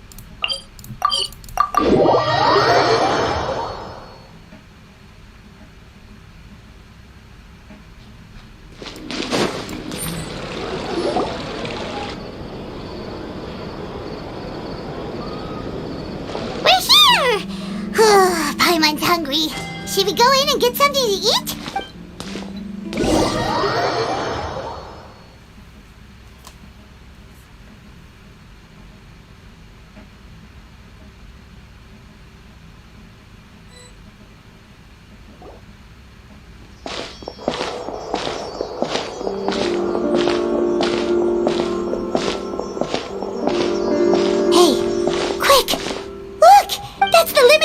Only 16 slices a day cake! It was so delicious the last time we... 1 slice of cake, please. Someone showed up after all. Oh, wait, you're the one from the Palais Mermonia. Oh, are you here to buy cake too? It seems Monsieur Neuvillette was right. You really can eat... Wait, did I really say something like that? That's right. Even he has his own preferences when it comes to food. As for me, I love the cake and coffee here. Do you come here often? Usually every day. Every day? It's part of my daily schedule, apart from work. I shall have my cake and coffee. Then what if someone told you one day that this place would be closing soon, and you wouldn't get to eat cake here anymore? What would you think? But why would it close? Well, Paimon doesn't know either, but maybe the waters will rise tomorrow. You know, like in the prophecy. Oh, the prophecy. To be honest, I haven't paid much attention to that. No, still, even if there'd be no more cake tomorrow, that wouldn't keep me from having some today. No, it's the same for eating in general. You might not be able to eat tomorrow, but if you can do so today, then you should carry on. That's what people call living, you know. Huh. Don't be sad. Excuse me, could I have 2 more slices of cake to go? These 2 slices are for you. Sijuin said that this kind of expression you're making is what humans call being sad.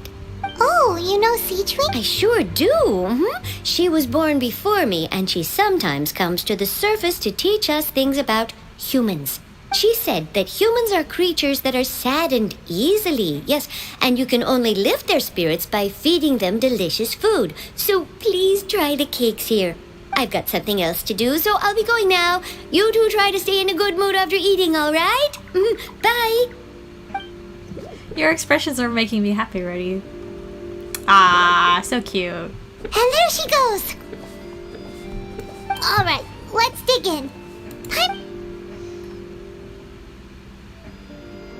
It's more delicious. Sure would be nice if we could always eat delicious food here.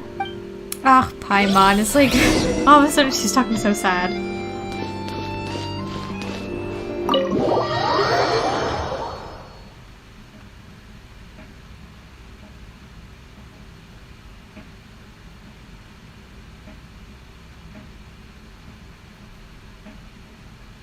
Oh, we're near the Seabird office.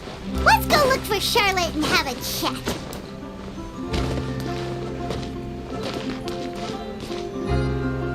Wow! If it isn't the Traveler and Paimon! Ha! You've got some nerve! You just used us to make some quick mora!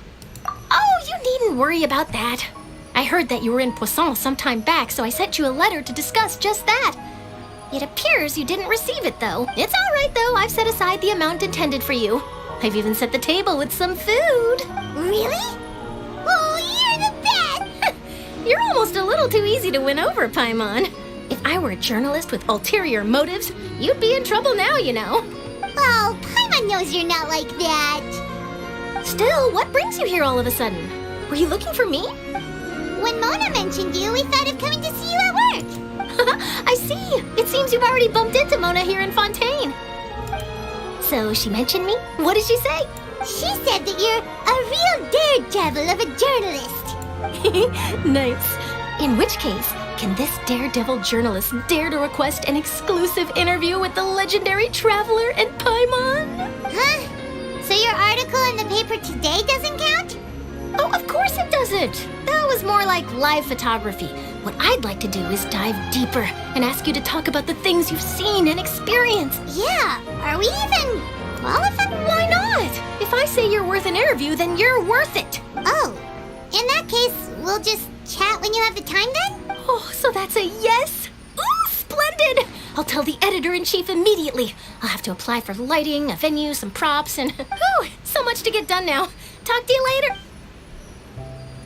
Wait, Charlotte, Paimon's still got a question for you. And what's that? If, just for example... We're skipping. If you're serious, from what I've seen, so in all likelihood, I'd probably still be prepping at the office for that interview. Just think about it.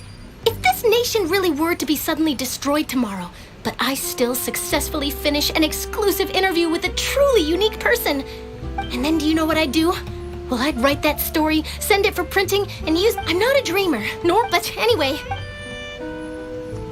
That's so not... Anyway, let's go and take a look at the sea, shall we?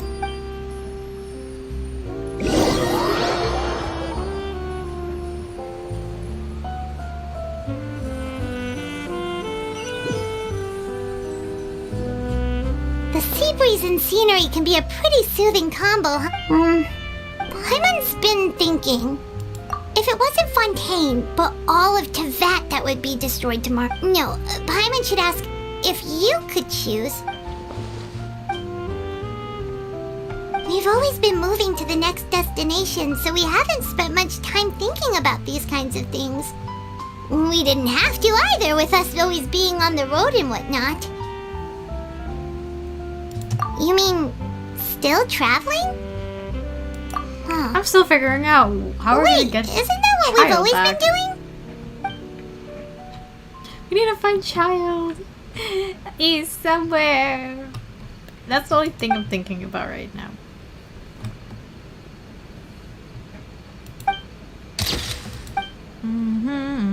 Listen to drop the photo. Okay.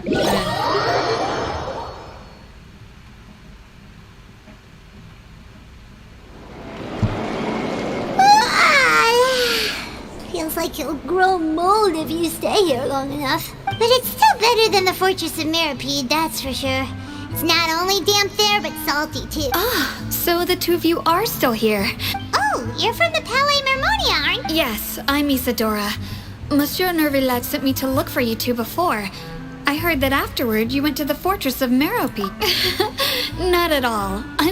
Yes, inside the Opera House. The Maréchaussée Phantom has declared the incident a small-scale riot. A riot? Well, that said, Lady FURINA was watching a performance at the Opera House, and while she was resting during an intermission, some other audience members suddenly started harassing her, loudly accusing her of doing nothing about the prophecy crisis. And before she could respond, others started to join in. The crowd continued to grow, and protests against the Hydro Archon started to break out. So people have started to put the blame on FURINA. Guess they finally found an outlet for the pressure they've been under due to the prophecy. I agree. People will naturally rely on gods, as is customary.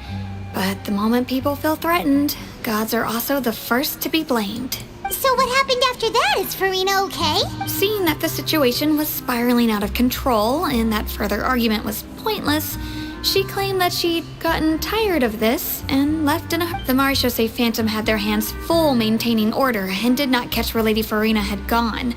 Only when things had stabilized did we realize that she had gone. So, you mean she's still missing? That's right. The Maréchaussée has dispatched many. That said, I don't think there's much to worry about. She is a god after all. Good. Don't worry, this... is that... Well, sounds like we should hurry over to Poisson then. If we know FURINA, she won't try to fix things in this situation. Instead, she'll look for a place to wait up. And, as we also know, she may be loud and dramatic. When Nervalet was talking to her in the Palais Mermonia, and she heard about Poisson, she couldn't hide her.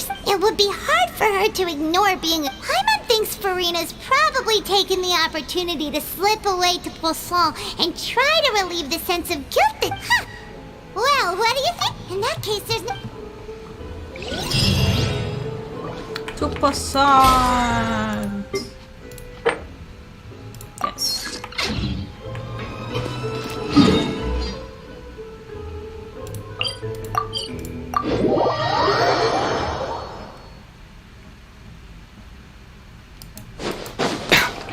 Add Astra. Thank you for Add Astra.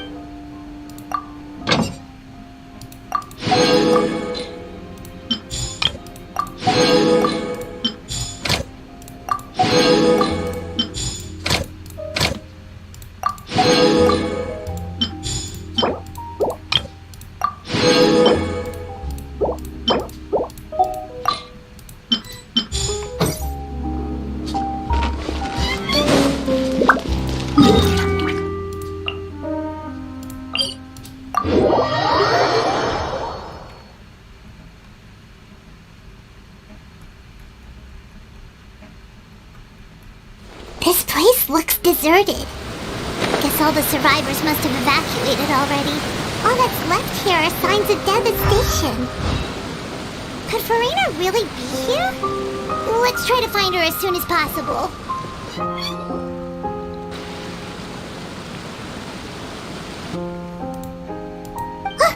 That's FURINA, right over there. Should I just give up? This is all meaningless. What was meant to happen did happen after all. Everyone's dead. I'm sorry. I'm so sorry. Give up, FURINA. There's no point in holding out. I'm sorry. But what can I even do other than to repeat meaningless apologies over and over? Who's that? Don't worry, FURINA. It's just us.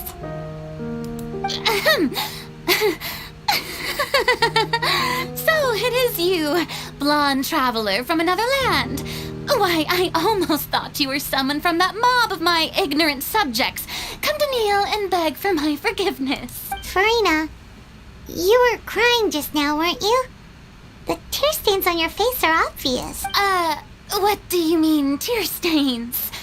Oh, I remember. The show at the Opera House earlier this morning was so moving. I'm still trying to process it. Who did that uncivilized rabble think they were? Disturbing my enjoyment of the arts. They even dared to tout their Archon. I must teach them a lesson. I can just imagine their twisted and frustrated faces once they realize that I'm nowhere to be found. Oh, and I'm sure Nouvellette and those people from the Maréchaussée Phantom are freaking out right next to them, too. Of course not. Hey, there she is! The Hydro Archon's over there! Quick, after her! FURINA, those people seem to be after you. They are? They're just some rabid fans. That's against the rules. I can't let them get their way. FURINA just ran off! Quick, we have to catch up!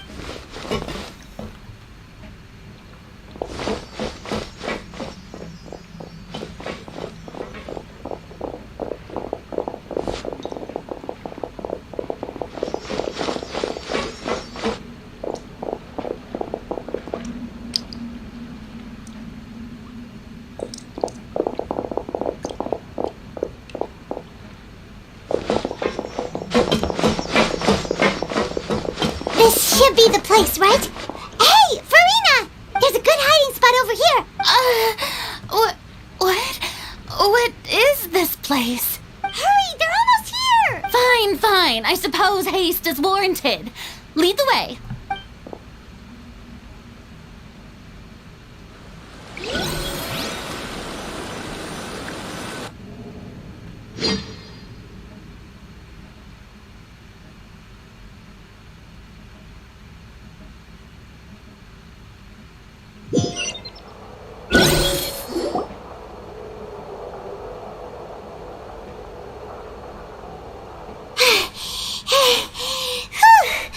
Paimon's exhausted. From flying. I'm so tired. I totally thought they had caught me. No, I mean, I merely gave in to the sheer enthusiasm they displayed. Yep, that's a good girl.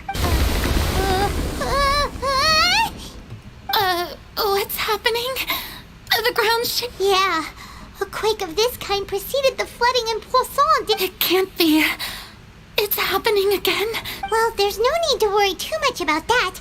Nouvellette's made some emergency plans, so the evacuation should go a lot smoother this time. Yeah, but the people of Poisson...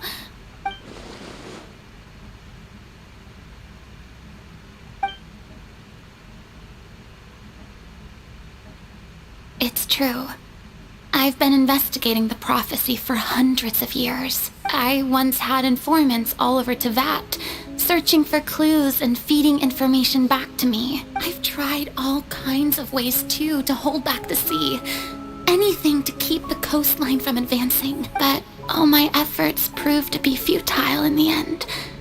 Really, the truth has been clear to me for a very long time. We cannot make an enemy of the divine.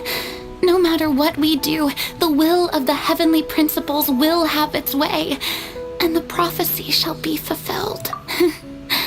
Give up. I do love the sound of that phrase. Indeed, I've thought about giving up so many times, especially after we almost lost Poisson. Fate is really unreasonable, isn't it?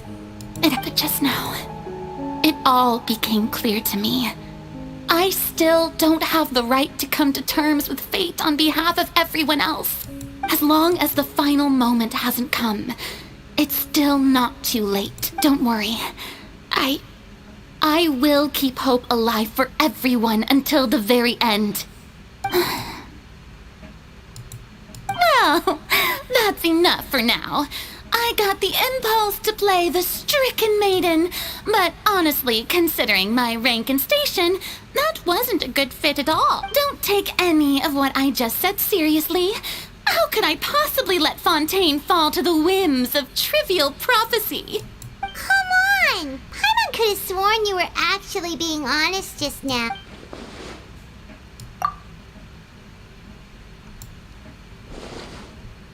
Share my burden. That's impossible. It was fated right from the start that this would be my duty alone. A witness. Yes, I've heard that you came to Tevat from beyond the stars, yes. In other words, you never belonged here. And if Tevat is, in its entirety, a show on a stage, then you're just a spectator, aren't you? If that's the case...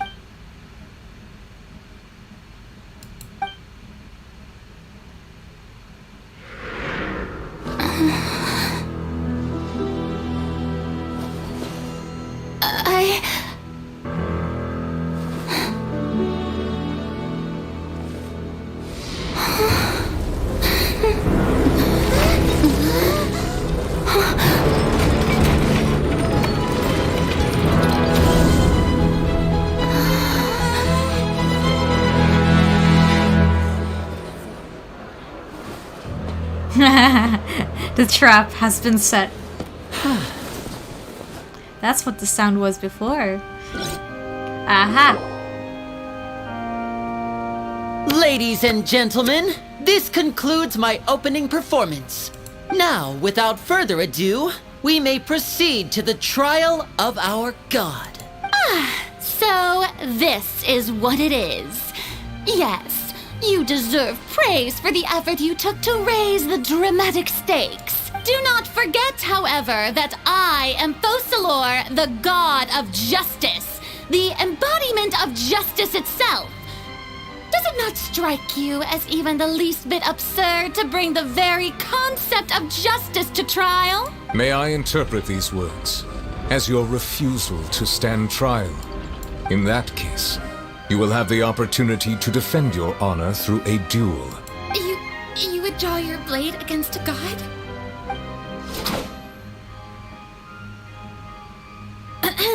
I see. It seems like you have made up your mind.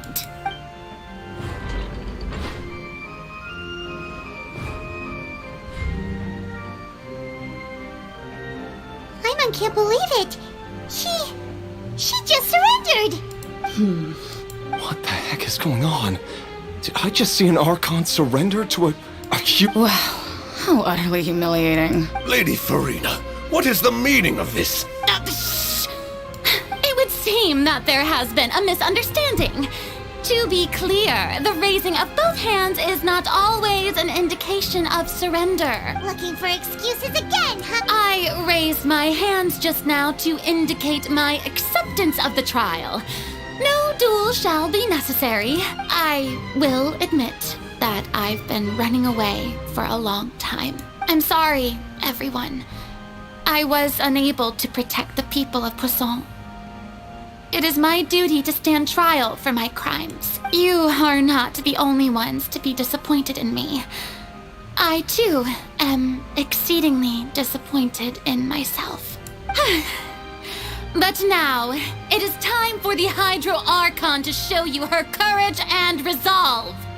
I, FURINA, will use this trial to show the world the true meaning of justice. This time, I will protect you. Applaud and rejoice.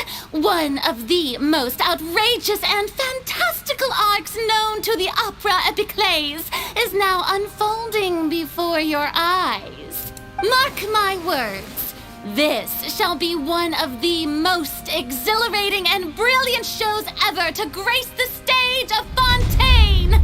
The trial of the Hydro Archon, Focalor, will now begin! Woohoo! Oh, no! Why does it feel like FURINA just took over the whole thing? Like, come on! Didn't she just get forced to stand trial for her crimes? Also, even though she's still acting super dramatic, she is taking this serious. All right, then. Who will be my opponent in this trial? The court asks the prosecutor to please take the stand. We are. Is that so? Very well. Then please speak, witness of Tivat, my accuser and fated.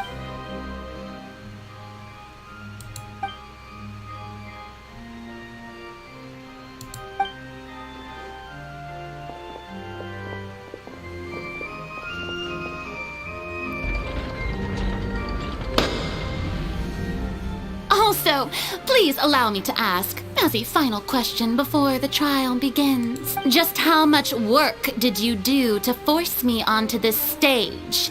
Well, we did do a lot of prep after the meeting that day. I can go over the tasks assigned to the Spina di Rosula, since they were rather straightforward and easy. Let's Navia, the president of the Spina di Rosula. Most of the people who participated in the disturbance this morning were my subordinates. They changed into plain clothes and came to the Opera House as regular audience members, waiting for the perfect opportunity to incite insurrection against you. The people's resentment against their Archon has been building as more and more of the prophecy is fulfilled. A spark was all we needed to turn smoldering anger into a flame. Moreover, according to our understanding and analysis of you, when something like that occurred, you would likely flee the scene and head to Poisson by yourself. So, we arranged for a second group to lie in wait there. So, you mean, the ones who scoured the settlement for me were also from the Spina? And their goal was to force you to step into the giant magic box so you may personally participate in the greatest magic performance in all of Fontainian history. That's right. That house was a magic box rather than someone's residence. As the super ultimate version of the setup that I used when I first performed at the Opera Epiclese, the volume of the box was increased by a whole order of magnitude, and the distance it traversed was the entire gap between Poisson and Araneas. Its cargo, of course, was an Archon instead of a human. My thanks, FURINA. Without your help, we could never have pulled off such an extraordinary performance. You're welcome? Of course, this performance was only made possible with Father's support. The House of the Hearth spent a massive amount of labor in Mora to pull this off. We had to select a location, construct the giant magic box, dig a tunnel, and open up a path through the water. It was a lot of work for all of us. So, in other words, the earthquake that we felt within the giant magic box was just a normal tremor from the transportation of the whole house? That's right. It wasn't a sign of another disaster to come. Then, I can guess Nervilette and Cloran's parts. You gathered a crowd, prepared a stage, and made sure that the champion duelist would be immediately ready for a fight. Also that as soon as I appeared on the stage, the trial may commence without a hitch. Am I right? Yes, that is correct. Well, Clorand, I must commend you for your courage. Only the most outstanding champion duelist in all of Fontaine would accept a duel with an Archon without flinching. Thank you. As for you, traveler, I suppose your role was to keep me distracted with conversation once you found me in Poisson. You'd make sure that I didn't notice anything amiss before revealing yourself as my prosecutor once we'd arrived onto the stage. No. Oh? What was to give you one last chance. Yeah. We hope that you share your secret us, before the magic box could rise into the stage. Yeah, that's true. Is that so? Then I suppose I must have missed my final chance. It's fine. It matters not. What's done is done. The stage is already set, so there's no reason to disappoint the audience. Let's see this trial through to the very end.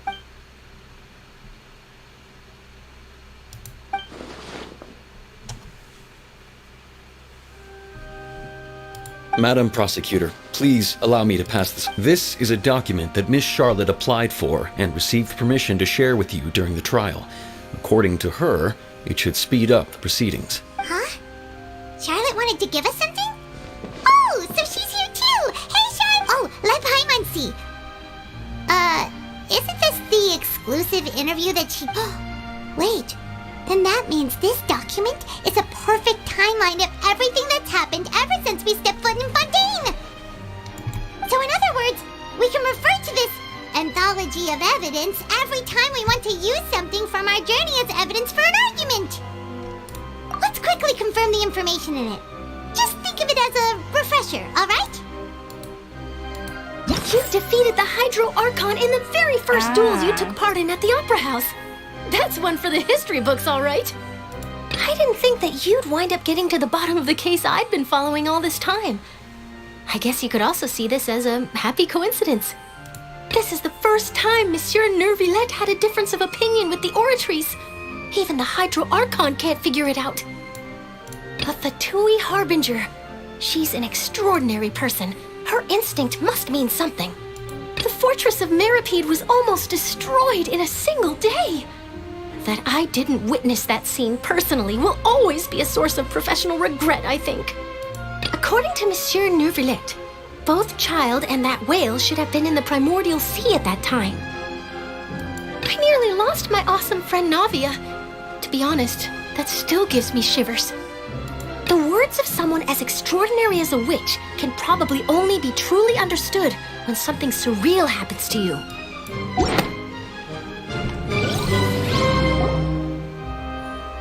The prosecution and the defense are both in position. The trial shall now begin. Oh, come on, Neuvillette.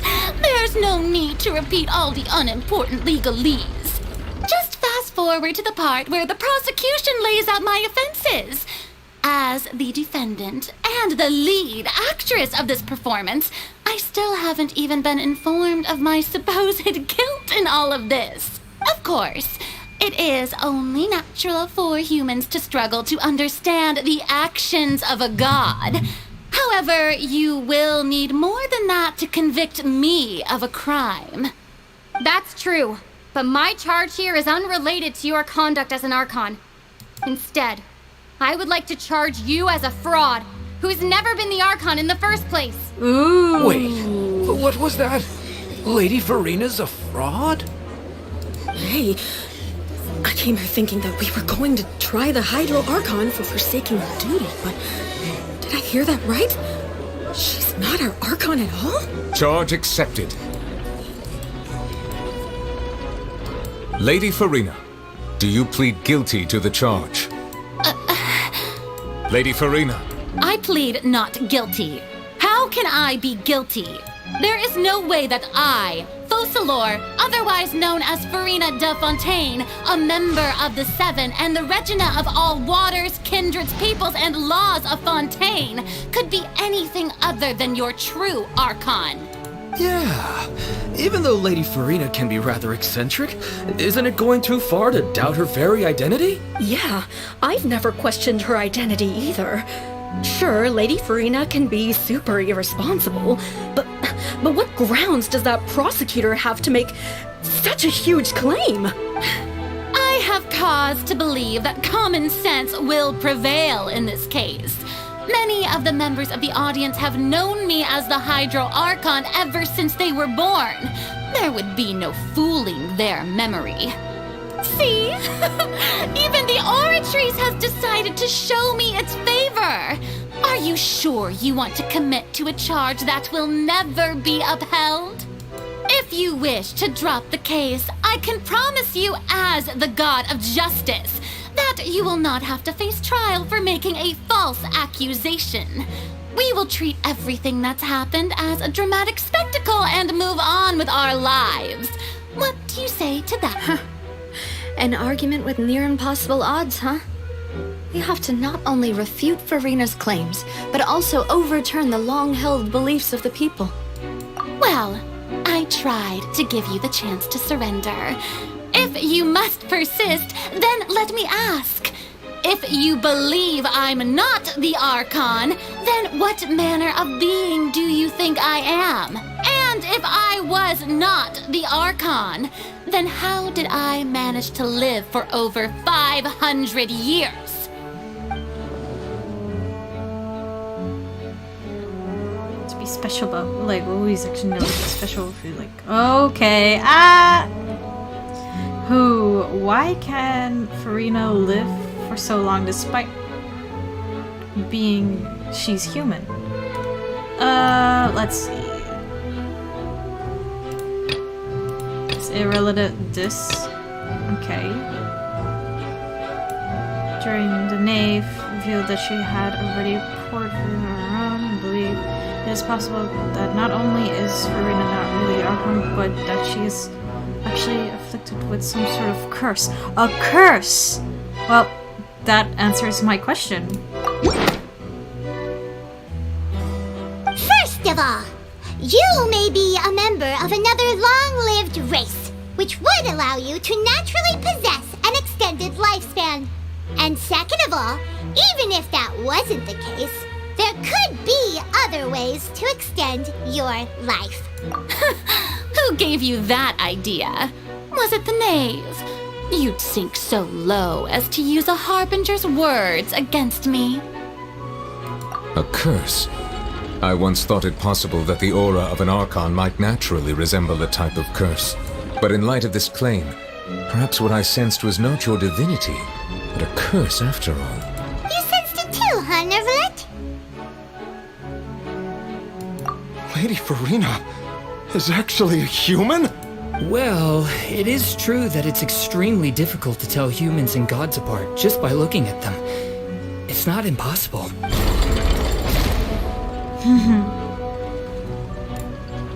Well, don't start celebrating too early now. Even if I have been carrying a curse like you said, how does that prove that I am merely a human being? Besides, everyone knows that the main difference between a human and a god is the possession of authority. Gods can do what humans cannot. That's why they're worshipped as gods. For centuries, manifestations of my authority have served the nation of Fontaine. One need only to turn their eyes towards the Oratrice Mécanique d'Analyse Cardinal in this very opera house, or consider the endemnitium that is used in every aspect of life.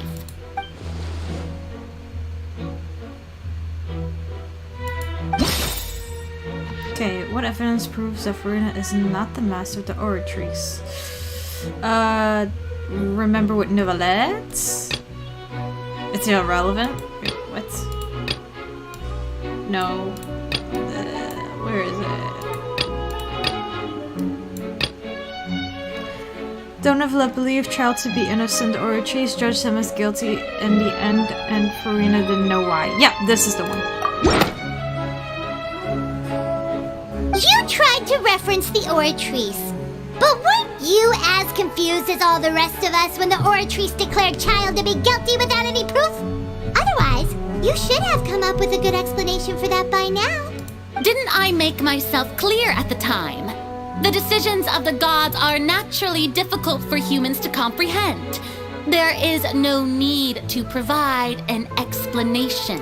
Lady FURINA, I believe a reminder of your current circumstances is in order. While the court is in session, the principles of justice and the law must come before all else. While you are an Archon, you are also first and foremost the defendant in this trial. You will prove yourself unable to defend against the prosecution's charges if you continue to withhold vital information against the rules of the court.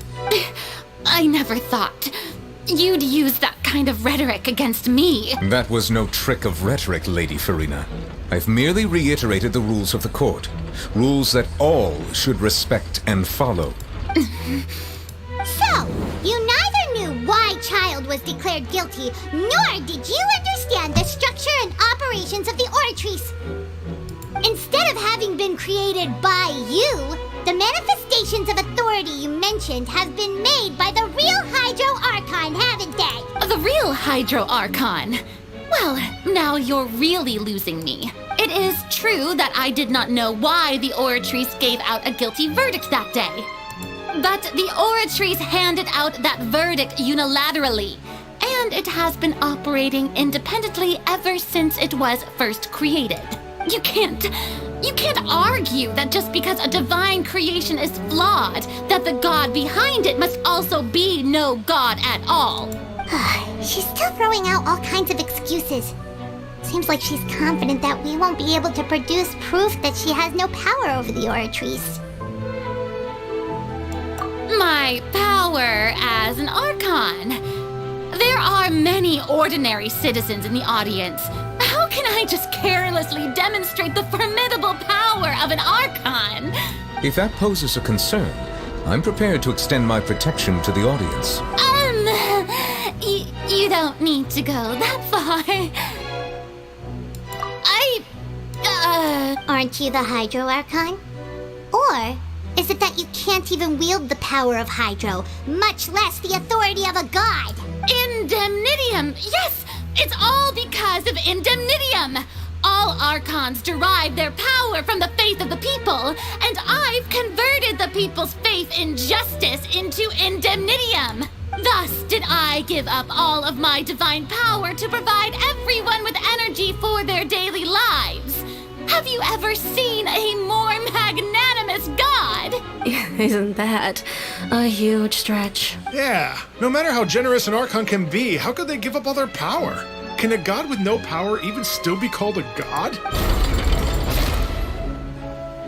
It seems like nobody's buying FURINA's excuse. Hey, come now, everyone.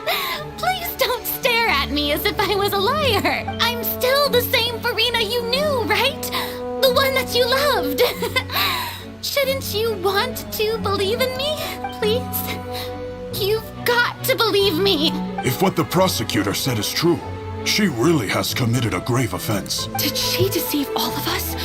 And all of our parents and grandparents too? And then all of our ancestors? Ever since they were born?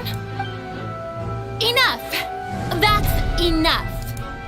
Tell me then, if I'm not the real Hydro Archon, then who is? If you have no evidence of another Hydro Archon's existence, nor can you find anyone who can back up their claim to be such, then what grounds have you to say that I'm not actually the real deal? Wow, she came up with yet another argument.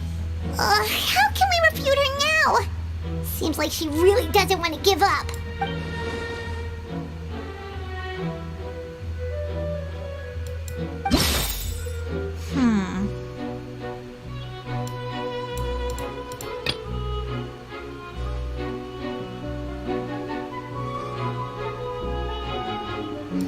We can make Neuvillette look like he is the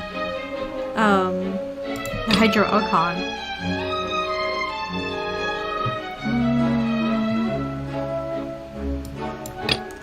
Let's try.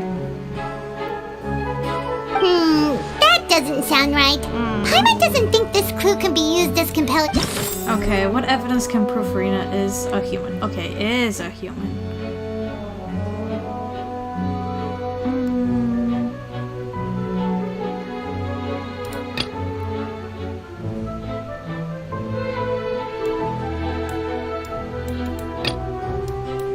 Can we, like, no.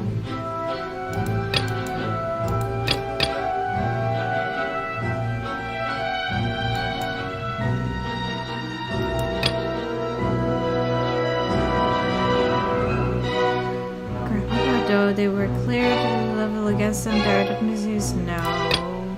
Turns out that Fontaine can self into water. Oh, for the primordial sea, so we can use that. It has been established that all Fontainians can dissolve in water from the primordial sea.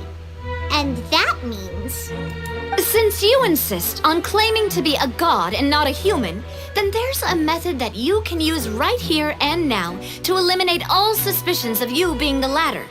Miss Navia, please apply to serve as a temporary attorney for the prosecution before addressing the court. Though you act in partnership with the prosecutor, you must still adhere to proper procedure. Super sorry, Monsieur Chief Justice. I swear this really will be the last time now. I've brought some seawater from Poisson.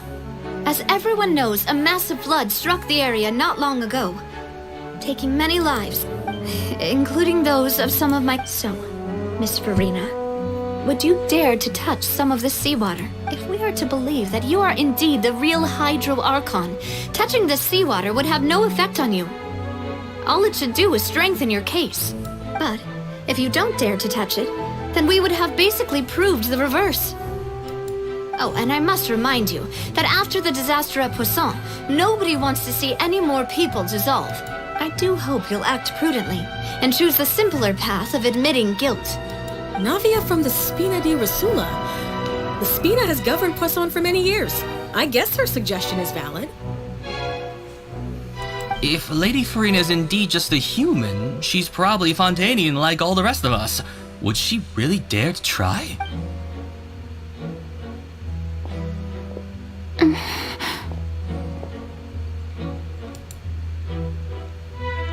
Lady FURINA, this test has been unilaterally proposed by the prosecution. As it falls outside the realm of standard court proceedings, you possess the right to decline participation. Well, of course he had to tell her that. But refusing to participate is basically the same as a confession of guilt. She's just staring at the water without saying a single word. It really does seem like she's quite terrified of it. What's going on? Is she really planning to... That's not what we thought she would... And then she'll disappear in the hot stays? Due to the inherent risk of the test, Lady FURINA, you may... Oh no! What? Hey!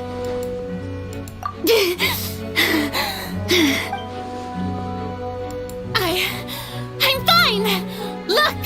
Look at me, everyone! My hand is still here! I haven't been dissolved! Will you believe me now? I really am your Archon! I'm nothing like a normal human who would fall apart as soon as they touch this water! Really? Was this not the most obvious thing in the world? Miss Siegewing?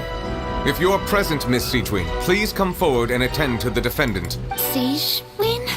Don't be nervous. It'll just take a few seconds. That should be enough. Please announce the results of your evaluation to the court, Miss Siegewing. As everyone doubtlessly saw, Miss FURINA was displaying symptoms of hyperventilation and flushed skin. These indicate that she was experiencing the adverse effects of exposure to primordial seawater.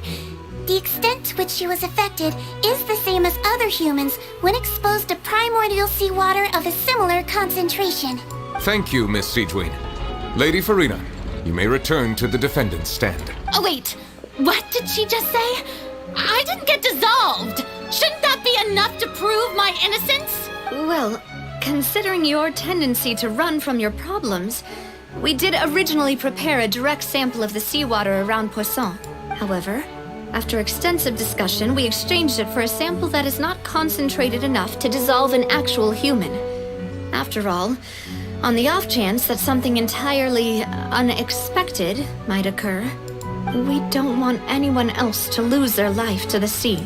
Yeah, so out of regard for FURINA's life, you secured a low-concentration sample and asked the head nurse to serve as an expert witness. It's a great thing that the direct sample wasn't actually used. FURINA could have... I can't believe... You...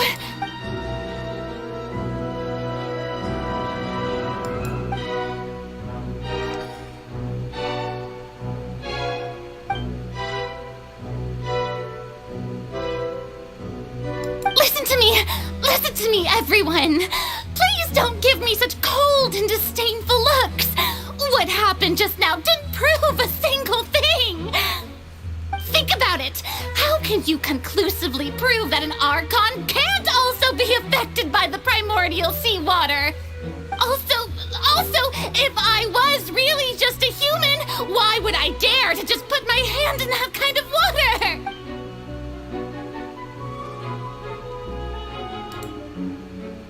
Please, everyone, anyone, just listen to me! I swear, I really am your Archon!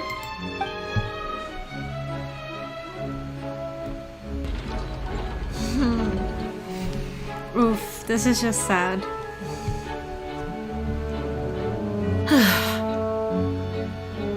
I don't think anything she says at this point will sway anyone. The odds are just too stacked against her now. With all the things that have been said, Paimon doesn't think there's any way left for FURINA to— I believe the time for arguments and presentation of evidence has come to an end. If there are no objections, we will move on to the final judgment.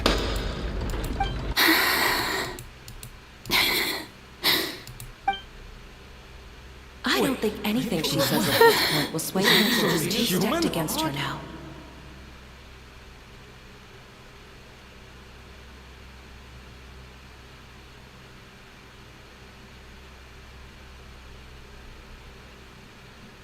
In my capacity as Chief Justice, I shall now render judgment on FURINA's misrepresentation of herself as the Archon of Fontaine. As a human who knowingly deceived her fellow citizens, FURINA is guilty.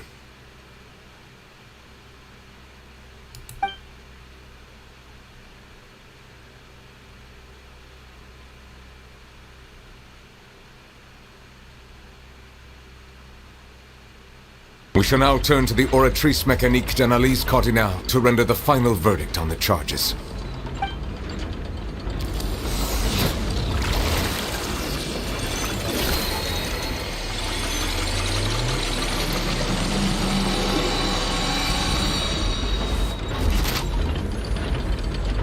According to the judgment of the Oratrice Mécanique d'Analyse Cardinale, FURINA is... Well, what's wrong? What's the Oratrice's verdict? No, the Oratrice also displays a guilty verdict. But isn't that correct then? However, the exact wording of the verdict is thus: the Hydro Archon, guilty, to be punished via the death sentence. That's actually one of the available sentences? I've always thought that it was just a myth. The one and only time the death sentence has been handed out at the court, and it's been given to the very person we've worshipped as the god of justice? What an unexpected twist. FURINA's been sentenced to death by the Oratrice? We just wanted to use the trial to show her the seriousness of things so she'd tell us the truth. How did things escalate this quickly? This outcome is indeed quite strange. According to Fontaine's current definitions of justice, as well as its recommendations for criminal sentences, is this sentence really appropriate for the crimes that have been committed? Yeah! Even Fauché wasn't sentenced to death by the Oratrice. You know, the real evil mastermind behind the serial disappearances case. Indeed. Not only is FURINA's sentence overly excessive, the very point of our trial today was also to prove that FURINA has never been the Hydro Archon in the first place. But now, the Oratrice seems to have deliberately invoked the title of the Hydro Archon. What does this mean?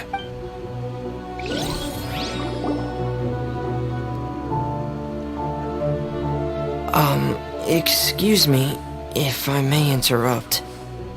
Is the trial still going? Fremine! You finally made it. I assume this means you've completed your mission? Mm-hmm. Any mission Father assigns to me will always...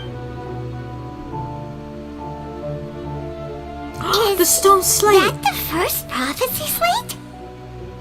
What? Huh.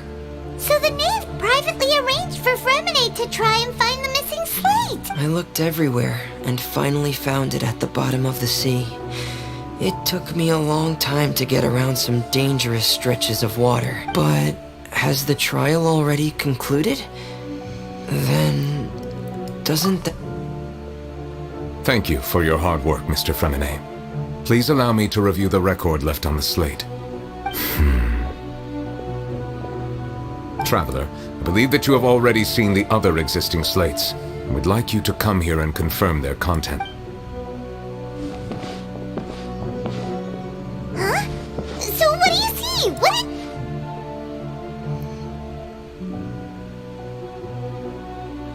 Turning the Oceanus into human beings, I right? believe I've now made sense of the Hydro Yeah. Archon's crime.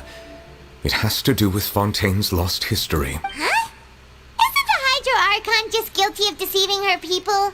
Oh, wait, no, that's FURINA, and we've already proven that she's not the Hydro Archon. So when you say Hydro Archon, do you mean the real Hydro Archon we've been kinda talking about? In truth, everything that you've encountered in Fontaine up until this point can be traced back to the contents of these stone slates. However, I'm uncertain as to how much sense they currently make to you.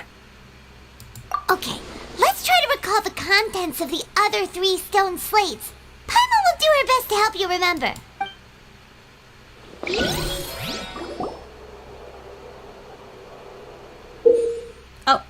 Oh, we're gonna do the puzzle thingies. Yay! You can find a scenario related to stone slate contents. Incident recorded in the interview notebook. You can verify the contacts. Okay. As verification process continues, the fountain water level in the menu interface will rise. When you finish verifying the stone slates, the truth behind the prophecy shall be revealed. Real events, really. Ooh. The first stone slate describes what you just said. It seems to show the previous Hydro Archon using her divine power, and then the Oceanids turn into humans. Does that mean that Fontainians are transformed Oceanids? Oh, Paimon wasn't expecting that. But if Oceanids can turn into humans, then perhaps this process can be reversed as well. The second stone slate shows Celestia floating in the sky, and the Hydro Archon and her people worshipping it together. But the heavens still brought judgment down upon them. This must be the point when the Hydro Archon and the Fontainians were branded with their original sin. Does this mean that the original sin and the Hydro Archon sin are the same thing? The third slate shows the Hydro Archon sinking into the sea surrounded by many people. That reminds Paimon, didn't we also watch that happen to someone else? Well, the fourth slate is the prophecy the Fontainians have been talking about. People dissolving into the sea, the Hydro Archon crying on her throne, and so on. We didn't believe that such a crazy disaster could happen at first, did we? But after that incident, it was just a question of when and not if.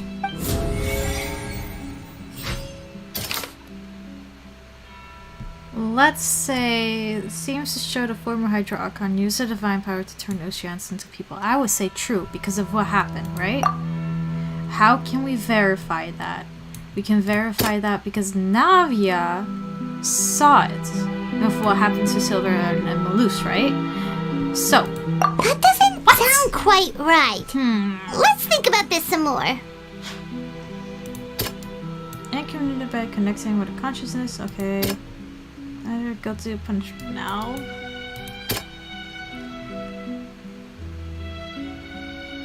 It's like also that because like that's what the his wife with the fountain and everything like that.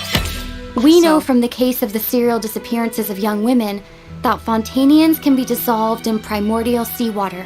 And the first stone slate tells us that long ago the Hydro Archon used her power to turn Oceanids into humans. This might be the reason that Fontainians can dissolve. Okay, yes, that piece, that story. Also, I thought also because we have new information of the of Navia. Okay. Prophecy slate 2. It's floating. Verify truths. What could that be?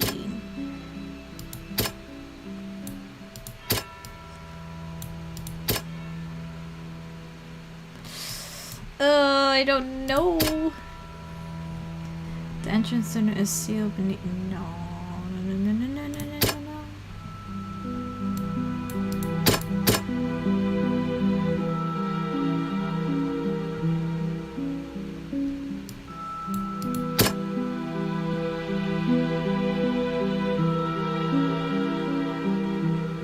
I don't know if this is making any sense. That doesn't. No.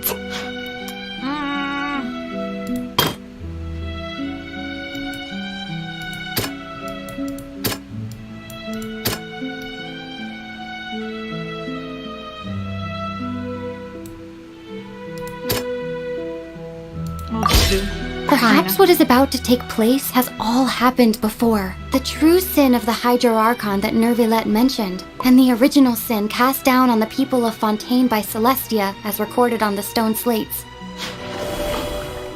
Okay, yes. This one we know is Navia. It's not as simple as falling into the sea. When Navia fell into the sea, her consciousness was subjected to judgment. Oh shoot, tap to click, no. Oh well. And now this one, the very truth. Ooh. Is this one because like he kind of like blocked it. The prophecy from the stone slates found its way into society, but not many people believed it at first. The fortress of Meropide was nearly flooded with primordial seawater, which we know can cause Fontainians to dissolve. It seems increasingly likely that the prophecy may come true. If we hadn't dealt with it in time, things could have gone very badly. They'll dissolve into the primordial sea but won't cease to exist.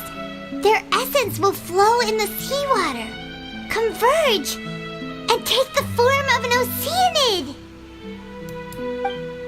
The Hydro Archon was sentenced to death in court, shocking everyone present. Perhaps this means that her sin was actually Fontaine's original sin. Navia fell into the water inside those ruins, and she nearly dissolved. She was surrounded by the people of Poisson in a court within her consciousness, and was forced to take part in a trial meant to make her stay. The eruption of the primordial sea at the fortress of Meropide was the surest sign that the prophecy was about to come to pass no matter what. The prophecy's contents can all be verified by recent events. If we combine what we know together, loads of truths should come to light.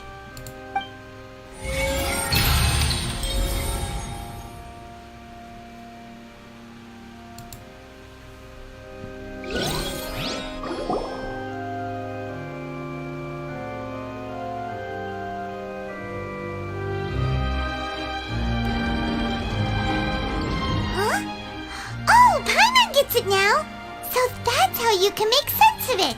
But then it feels like we're going to have to share some truly shocking revelation. Let's hear them. Incredible. Linny, did you hear that? We're not real humans. Ah, that's weird. All Fontainians were originally created by the late previous Hydro Archon, with oceanids as their basis. The evidence for that can be found in how only Fontainians could dissolve in primordial seawater, and how all the girls Vacher dissolved were also turned into oceanids. Oh, and according to Navia, when she was about to get dissolved, she also saw everyone gathered around for a trial, all of them in the shape of oceanids. Indeed. Yeah, and it follows from the content of the first slate that she probably angered Celestia by creating humans without prior permission. That could also explain why the Oratrice judged the Hydro Archon to be guilty. It's to account for that ancient sin. The Hydro Archon's true sin was creating us? And yet, after many hundreds of years, the Hydro Archon's creations have turned around to try to judge the Archon within the Opera Epiclese. The twists of history are often the most unexpected of all. Yeah! Isn't the image here just like when Navia fell into the sea? So wouldn't it be he trying to show the image of the Hydro Archon also falling into the sea once the prophecy has been fulfilled in the fourth slate? In the end, the people will all be dissolved into the waters, and only the Hydro Archon will remain weeping on her throne. Only then will the sins of the people of Fontaine be washed away. Did Paimon get all that right? You've made some keen deductions. I must say, given how much you still don't know, it is impressive that you've already managed to connect so many pieces of the truth. However, while you were able to decode all the information on the slates, they've also been etched with an additional layer of hidden information using a different power source. When we were at the ruins, I tried to decipher the hidden information recorded in the slates. But since we only had 3 slates at the time, I was unable to come to a full conclusion. Now that the slate collection is complete, I shall make another attempt to decipher the narrative recorded within. If everything goes well, we should finally be informed of the unadulterated truth.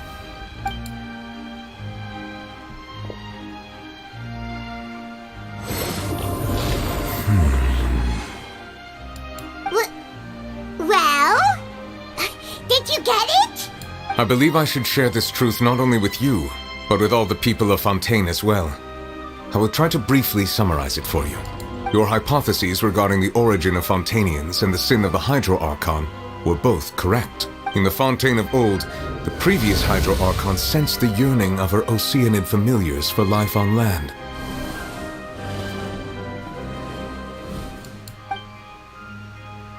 The Oceanids were enamored with the beauty and romanticism of human beings, and wishing to have those experiences for themselves, expressed to the Hydro Archon their desire to become of a similar kind.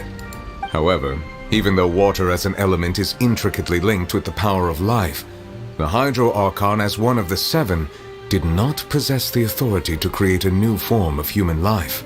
Not one to give in, she eventually found a way to create permanent humanoid bodies for her familiars by appropriating the power of this planet's primordial sea. She poured primordial seawater into the Oceanids' blood vessels, creating humanoid mimics in the process. But if Fontainians were to ever come into direct contact with water from the primordial sea, the power within their bodies would escape these artificial restraints and return to the sea. As a result, their forms would collapse, and they would be reverted to their original forms as Oceanids. Of course, the Hydro Archon never received permission from the heavenly principles to create a new human race. And thus, the Hydro Archon and all of her creations came to shoulder the original sin of appropriating the power of the primordial sea. That is the true history of how the people of Fontaine first came into being. So we were all Oceanids before we turned into human beings? That's way too much information for me. I think I'm just going to pretend that I never heard a single thing. Wait, but if that's the truth, we can't let the Hydro Archon be sentenced to death. After all, her only sin was creating us. This really might be too much information for your regular Fontainian, but it does answer a lot of our questions. Alas, your hypothesis regarding the 3rd and 4th stone slates was inaccurate. The slates' respective positions are, in fact, correct. A key point of the visual on the 3rd slate is how all the individuals depicted in the water are humans rather than Oceanids. They have not been dissolved, which implies that the water depicted in this slate is not water from the primordial sea. The nation of Fontaine is the nation of Hydro, as well as the nation of trials and justice. Instead of being the literal element, the water in the scene symbolizes judgment and justice. You may also recall Navia's experience. When she fell into the sea, her consciousness was surrounded by that of many others who intended to hold a trial to determine her fate. Therefore, the meaning of the 3rd slate is that the people of Fontaine shall try the Hydro Archon at the court of justice. Yes, it refers to our present situation. I think now she's weeping. So, what you're saying is, even though we decided to put on this trial to avoid fulfilling the prophecy, we fulfilled it either in truth, everything we've done has happened exactly as the prophecy foretold. So now, it seems, we're the ones making sure it comes true. What should we do? Huh. No matter what, the prophecy will be fulfilled. Is this what it feels like to be a prisoner of fate? If that's the case, does that mean the scene in the fourth slate will also be fulfilled soon? Traveler, I would like to point out another small fallacy in your deductions about the fourth slate. You probably thought that the eruption of primordial seawater beneath the fortress of Meripede served as the surest sign that the prophecy was about to come to pass, yes? However, I believe that rather than being a sure sign, that eruption could in fact only be a small warning of something far worse to come. As for the root cause of the catastrophe, I believe you've already encountered it once before.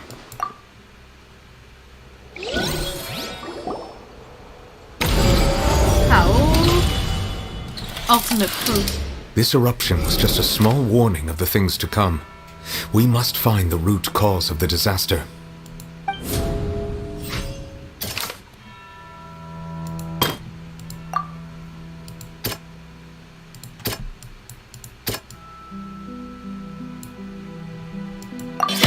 It was both dream and reality. The whale. If we're talking about a true culprit, that could only be that thing inside the primordial sea, right? The truth, the original sin, the trial, and the root cause of the disaster.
Oh my god, that was awesome.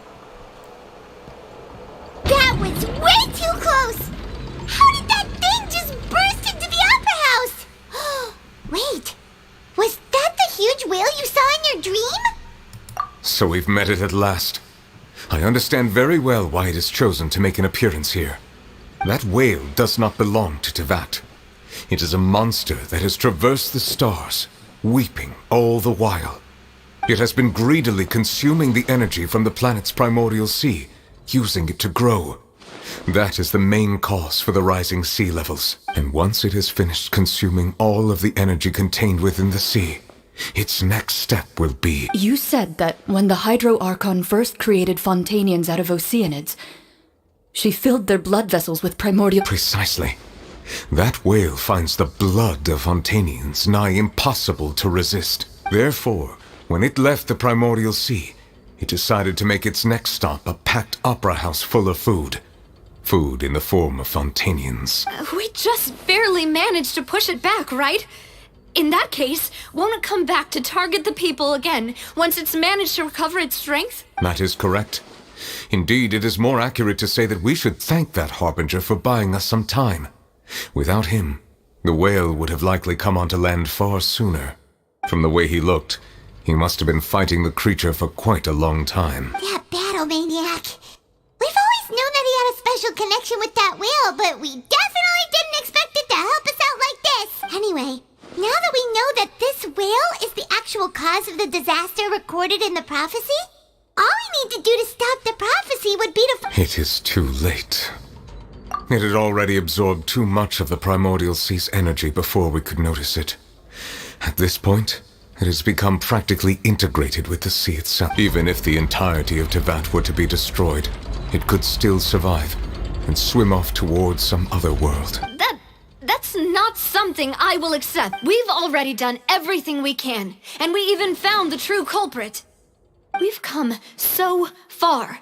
You can't just tell me that the last hurdle is some impossible foe. That's just not fair. Indeed, that's not how a grand performance should end. I'll fight it to the end, no matter what. So the prophecy will be fulfilled no matter what, huh?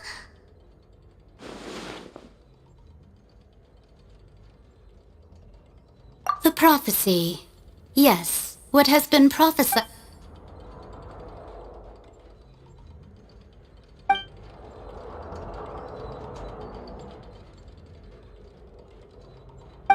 Just as prophecies are usually only the future as seen from the perspectives of the gods, could things be happening in hidden corners where the gods' gaze does not fall? Ultimately, fate shall serve as your only guide, no matter what will happen in Tevat's future. All you need to do is to play your part.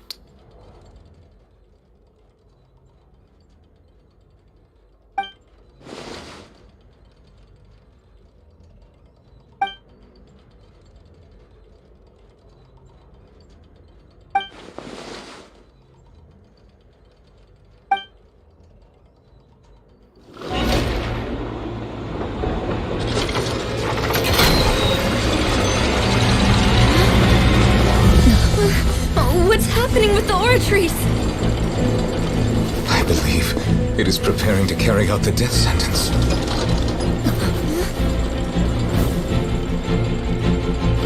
FURINA!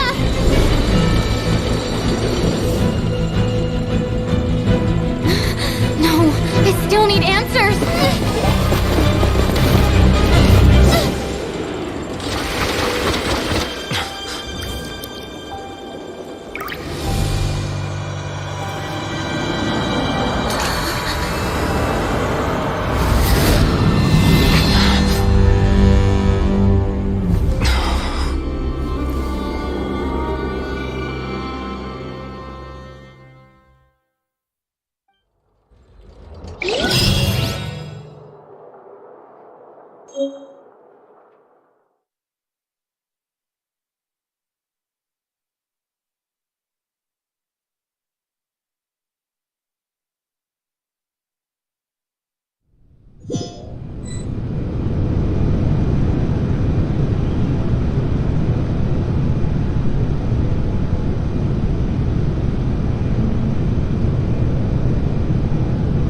The fact that she has... This is the original one.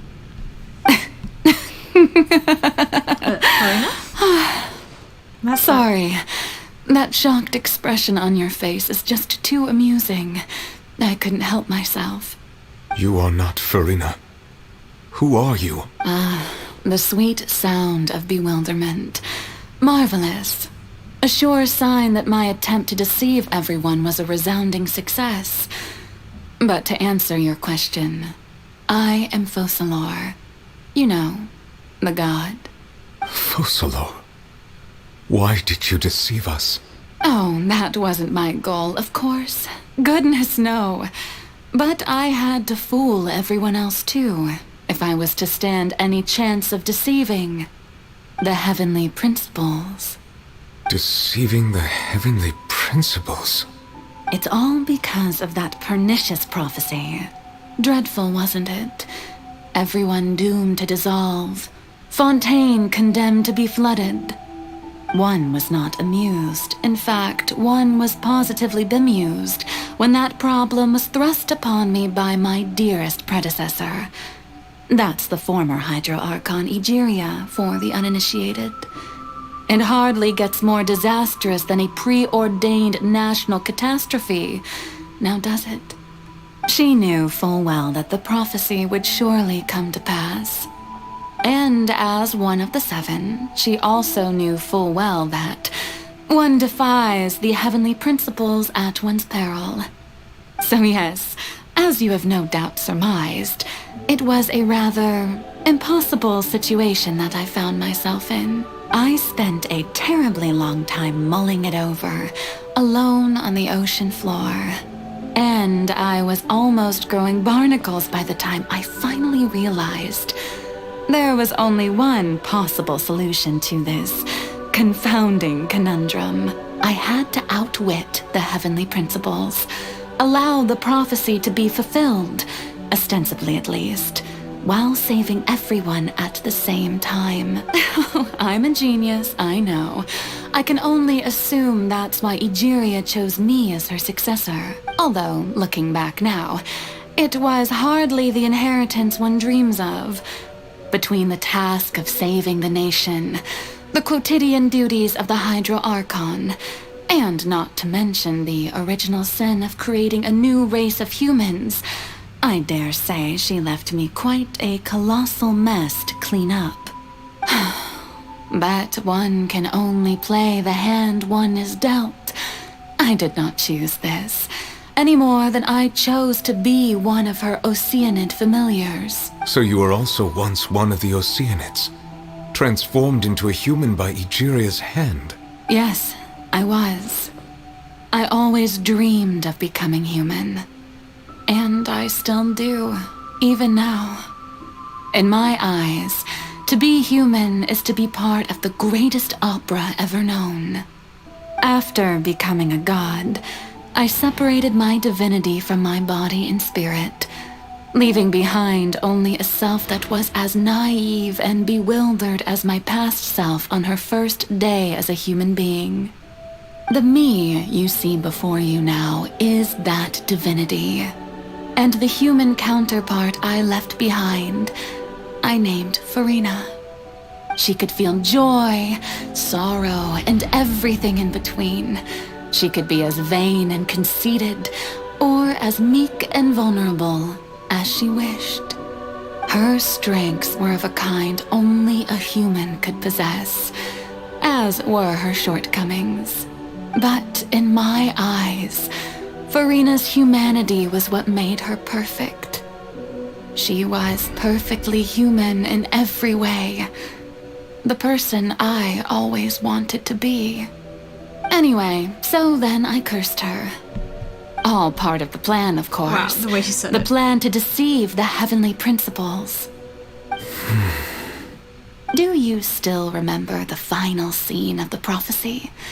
The Hydra Archon alone, weeping on her throne. In order that the prophecy might appear fulfilled, I invited FURINA to be an actress, to play the part of the Hydro Archon in the prophecy, under the curse I placed on her. So long as I, Focalor's divinity, continued to exist, she could not die.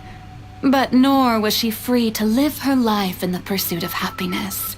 Instead, she was forced to take the stage in the opera house, to embrace the role of leading lady, to forever play the part of the god from the prophecy, all to create a deceitful appearance of that prophecy coming to pass. I suppose now you probably understand why your court is called the Opera Epiclese. But FURINA is only human, isn't she? Even though she has had a long life, her mind is no stronger than that of any other ordinary human being. I cannot begin to fathom what she has had to endure. It must have been torture for her. It has indeed. And although she is, in a sense, me in human form, I most definitely owe her an apology for it. It's been 500 years, and all along, she's been playing her part in the most unimaginably long, unbearably lonely, and agonizingly painful opera of all time.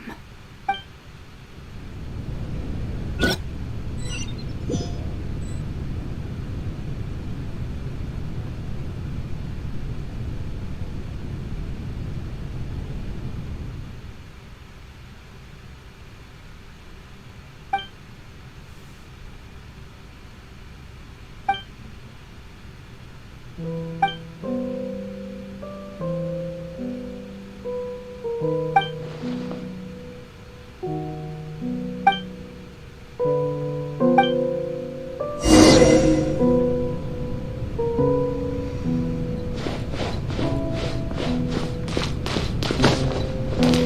want to be special.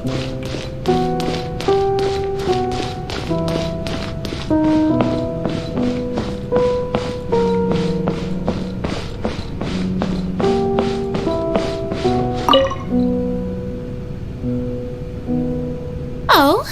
Who permitted you to come onto this stage? Now, I understand your admiration for my august self, but I must ask you to keep to the rules. All right. It is not my intent to reprimand you. There is no need to state your name. Just be off with you. Do not distract me from my performance. Oh, do not jest. Can you not feel it? I am Focalor. The eyes of countless Fontainians are upon me. I must, at all times, display the utmost elegance and nobility.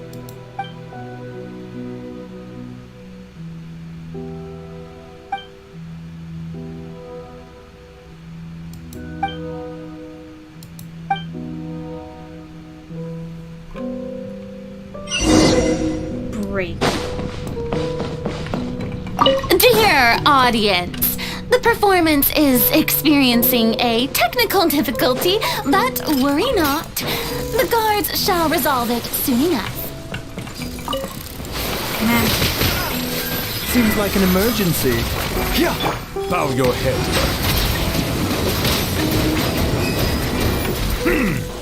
The tides beckon.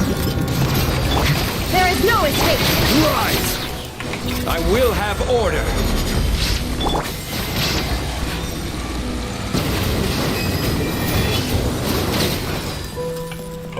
Hey, what gives?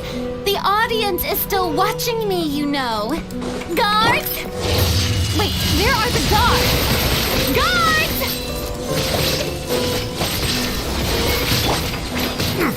Silence! Justice is blindsided.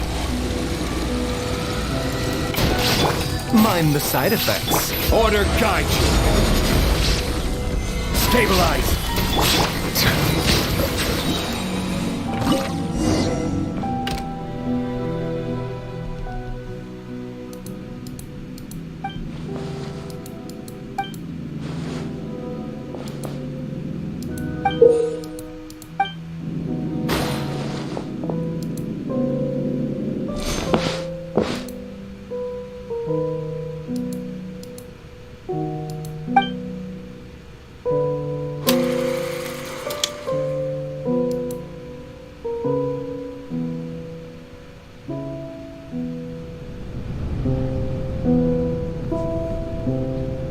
I am FURINA! Wow. And this is her.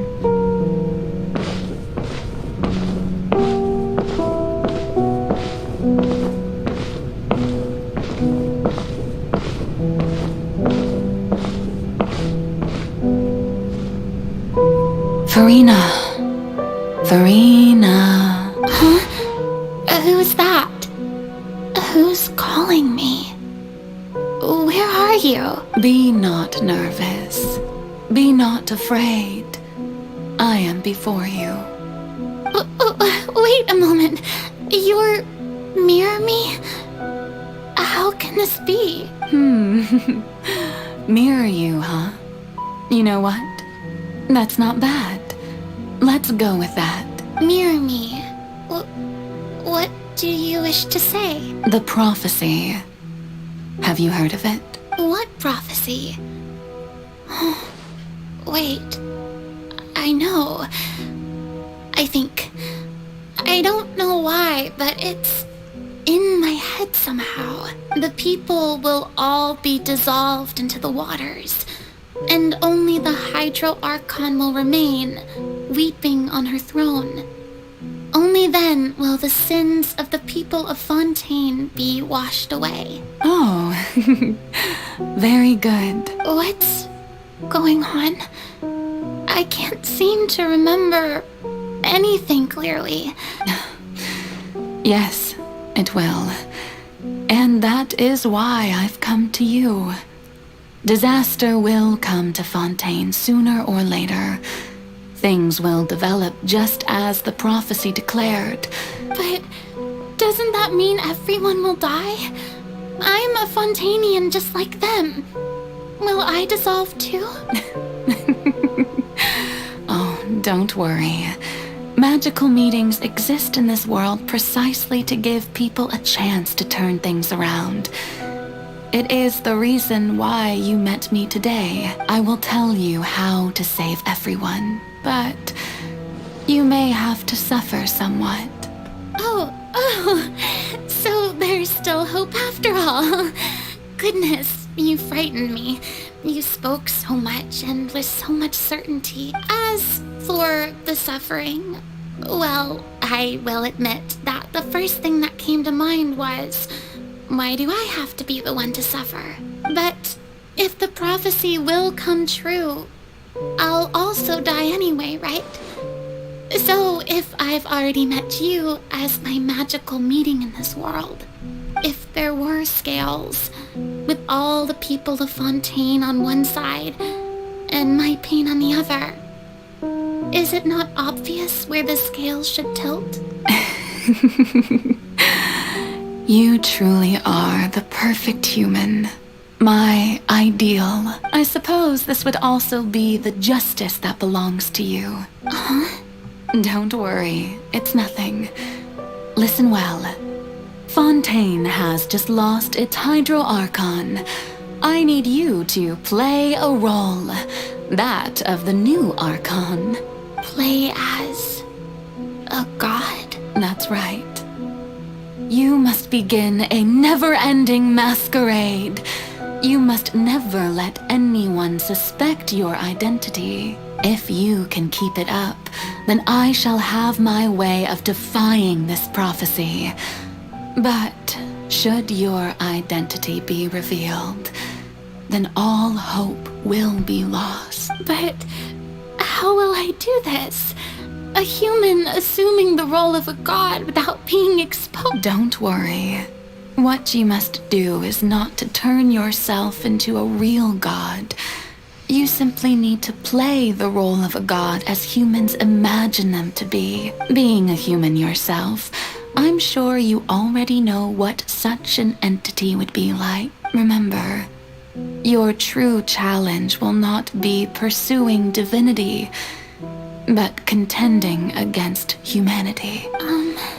I'm still not sure I understand, but I'll try. So, how long am I going to have to play this role? To accomplish this mission, you will have but, I promise you, all... A trial, huh? How exciting. I'll be looking forward to it.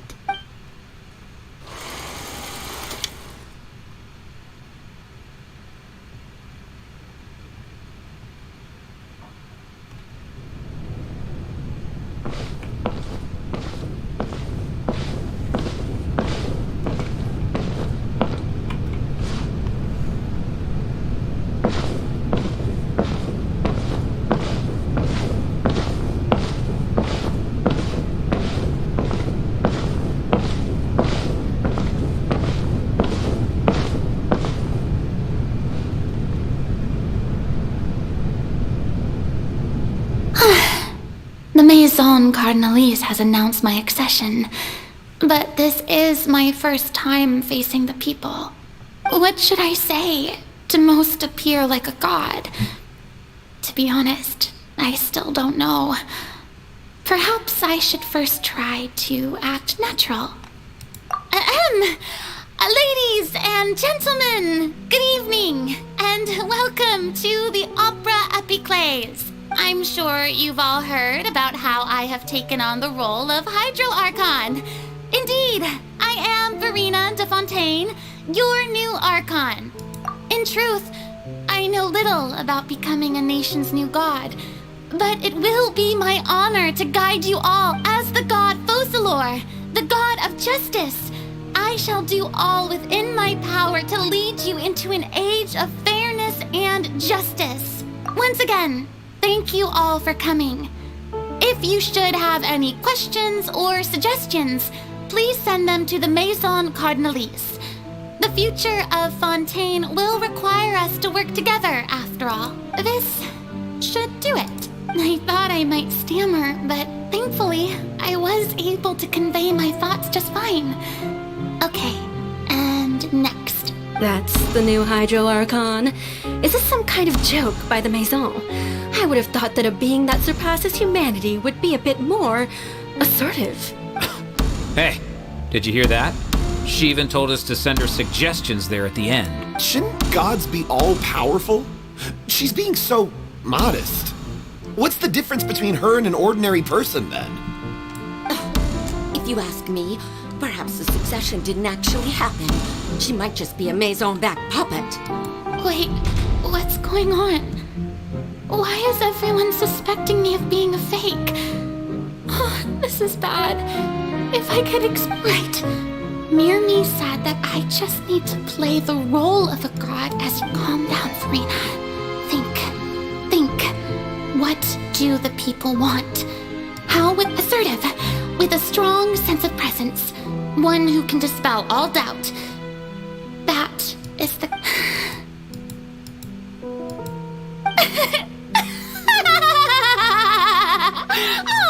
Oh, very good, my people. Only ones such as you are deserving of my rule. Now, I was wondering if some weak puppet were to one day come onto the stage and claim ownership of this opera house, would the children of Fontaine follow them? Well, it seems that you would all see right through them. Having passed my test, you are qualified to witness wondrous trials alongside my august self. Here in this opera house, you may consider my previous act a door gift of sorts. I thought it was a debut that suited the atmosphere. Now then, let us be reintroduced. Ah, so that was just a performance. How could I have forgotten that we were inside an opera house? Her personality?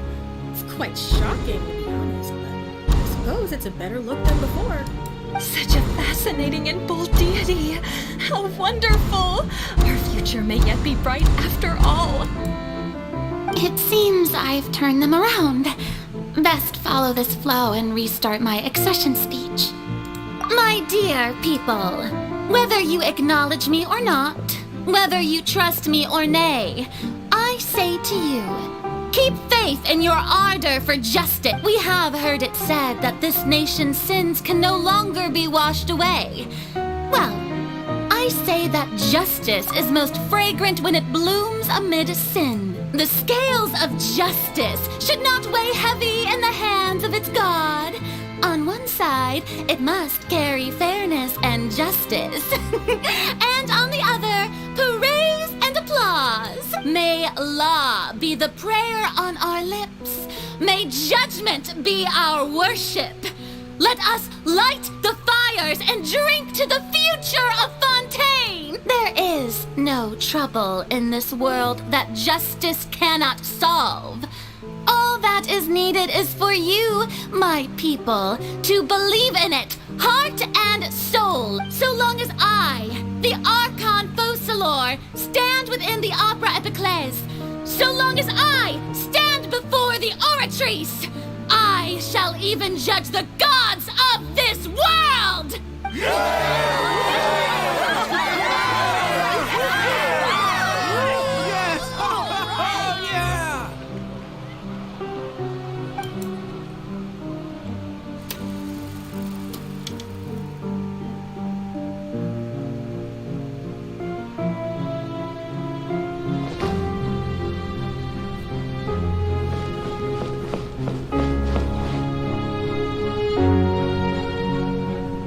Lady FURINA, here are today's case reports, as well as a summary of the follow-up for your perusal. Come now, was I not just at the opera house in person? Leave these kinds of things to Neuvillette. Besides, None of these trials were the one that I'm looking forward to the most. If I may be so impertinent, what kind of trial are you truly looking forward? A magnificent, dramatic, and wondrous trial. A trial to end all things. How could... That's true. I fear I lack the ability to grasp your divine thought, Lady Archon. No need for fright, and do not take what I said before too seriously. Go now, do your duties. The trial I await. It will come one day.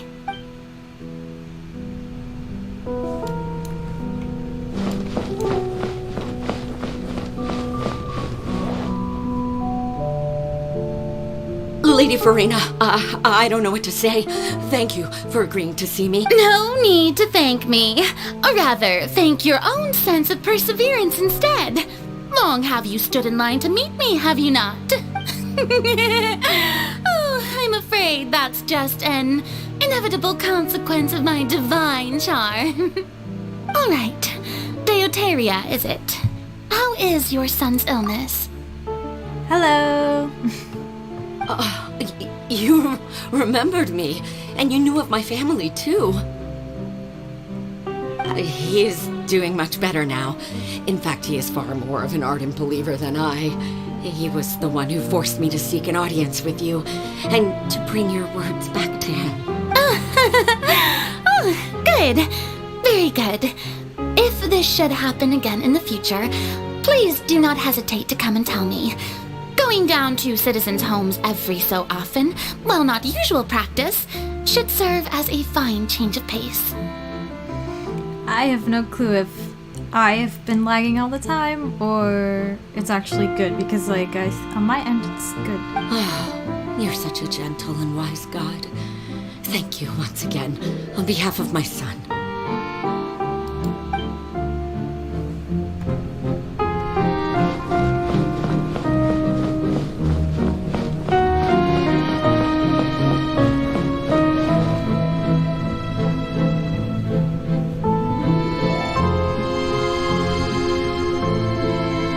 Lady FURINA, here are the latest hydrological reports. As for the specific parameters you asked to take note of, I'm afraid things still don't look good. I see. It's as I thought then. As your god, I did already expect this, but I wanted to see how far your human wisdom would allow you to analyze it. All manner of signs indicate that the prophecy will still come to pass. Forget it. That's not something you need to worry about right now. Well, as I understand it, the Fontaine Research Institute is also trying to find a way to counter the rising water levels. Really? Have they found anything? I'm afraid that they haven't found any effective solution thus far. Oh, is that so? Well, no wonder. This issue has reached the realm of the gods, after all. Still, their spirit is praiseworthy.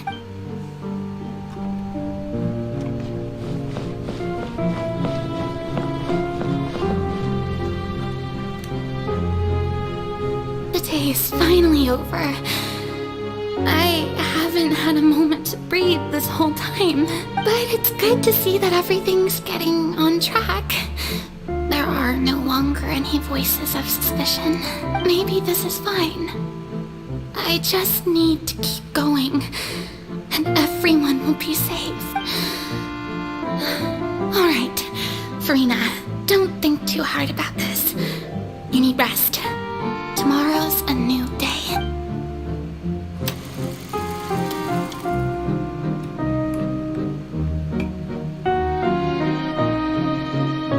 Lady FURINA, here are the new trial reports for the latest cases at...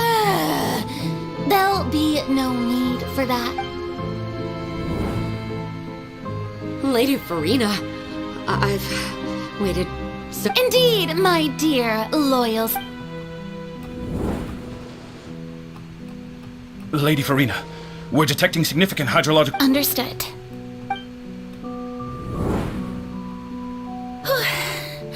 I don't think I let anything slip today. I feel utterly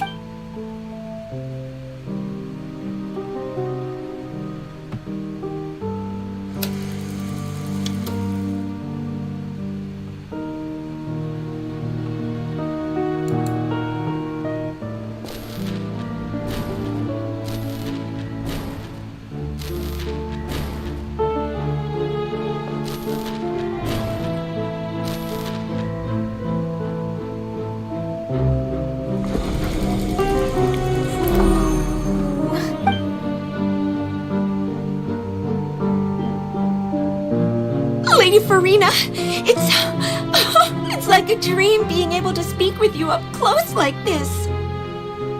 I've heard that the first member of our family who was honored to receive an audience with you was Madame Dioteria, almost 20 generations ago. And what a fine family yours is indeed. It brings me great joy to meet such a faithful believer, a descendant of a line most ardent. Surely you exaggerate, Lady. What is it? Are you crying?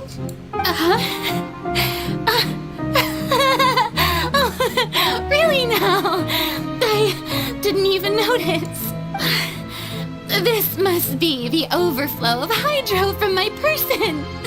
Well, can't quite help being the god whose dominion is the waters, can I? No wonder. No wonder. A manifestation of your power, then. Oh, Archon, I am honored to have witnessed it. Honored indeed.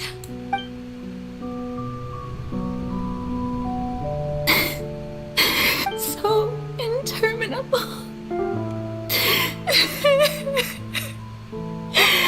So lonely. Just how much longer? Hundreds of years must have passed by now. Perhaps the show must go on for hundreds more. I never imagined that it would hurt so much. Have I reached my limit? No. Perhaps I want to tell someone, anyone, about this. But would that not describe I've conducted so many investigations across the centuries? But there's not even all I can do is keep heart. I must maintain this act. It is the only way.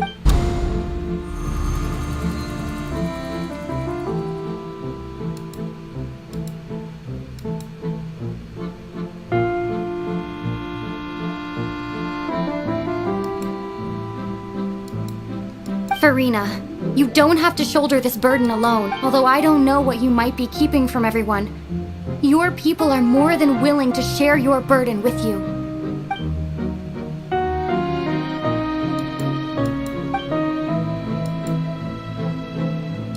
Share that's impossible. It was fated right from the start that this would be. But even if your burden doesn't need to be shared, you can still choose to confide in someone. Just share it with me. I'm what you'd call a witness. A witness? Yes. I've heard that you came to Tevat from beyond the stars, yes. And if Tevat is, in its entirety, a show on a stage, then you're just a spectator, aren't you? If that's the case... She's right. I could confide in her, couldn't I? But if things don't play out as expected, the people of Fontaine will be the ones to pay the price. No, FURINA, you shouldn't be selfish. But what if it's really alright? FURINA, you've worked so hard for so long. Surely it would be okay to put yourself first for once. Is it such an outrageous thing to do anyway? To find someone in whom you can confide your frustrations and sorrows? If you let this opportunity slip through your fingers, it might never come by again. Think about it long and hard.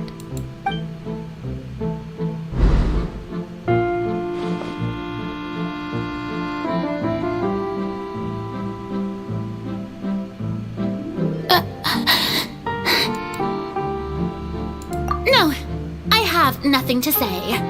I am FURINA, the Archon of Fontaine. All you need to do, dear spectator, is to witness my performance until the curtains fall.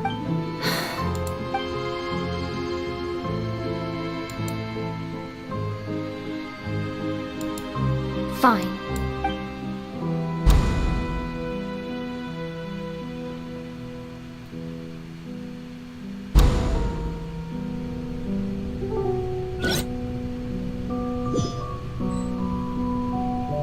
So even FURINA doesn't know the truth? You've never once let her in on the full plan? Yes, it had to be done. To deceive the heavenly principles, you must first deceive yourself. She did very well. If she had let her resolve falter even once in these 5 centuries, Fontaine would have been doomed to the most tragic fate. It seems that trusting humanity was the right decision after all. I believe that I understand how your deception works, but that is only half the truth. How would you build on this foundation to save the people of Fontaine? That is the most important thing. Ah, good. Of course, the Iudex of Fontaine has pinpointed the crux of the issue. I'm sure you've long sensed that the Oratrice is no simple machine, yes? I've always suspected that it had its own consciousness. And Lenny did mention that he heard a human voice within the core chamber. It now seems that that person was you, hidden within the machine all along. Am I right? And then I became one with the Oratrice, taking Fontaine's gnosis with me. Yes, it would seem so, wouldn't it? Alas, your understanding of this device still lacks sufficient depth. In truth, it is no enactor of justice. It is, in fact, a device created to kill the god of justice. I beg your pardon? Oh, you have it. And to be more precise, not only will the Oratrice take down the god of justice, it will also take down the divine throne upon which she has been placed. I mean, did you think I would be the sort to enjoy peaceful repose while FURINA suffered? My work over these last 500 years has been to constantly accumulate indemnitium within the Oratrice. But really, some have already discovered that only a small fraction of the energy generated by the device was ever used to provide power to Fontaine. The vast majority had to be accumulated to enact this death sentence. It was all a part of your plan then? Indeed.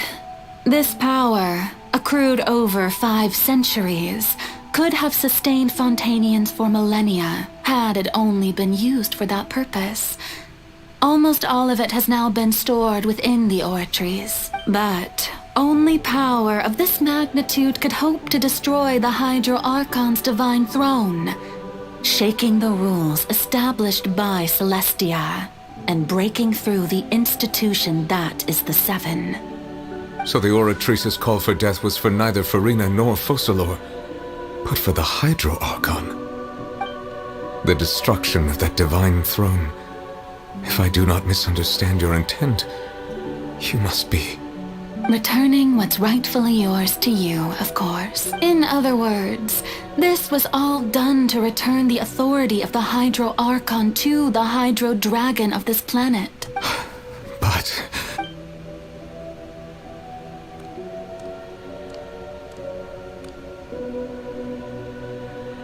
No, what? Getting sad again, are we? The authority of the ancient dragons shall soon be yours once more, O Hydro Dragon Sovereign. And this is the face you make. all you've done throughout the years is just so you can sacrifice yourself at the very end. I've never quite seen it that way, you know. Even now, I'm quite pleased at how well my deception worked.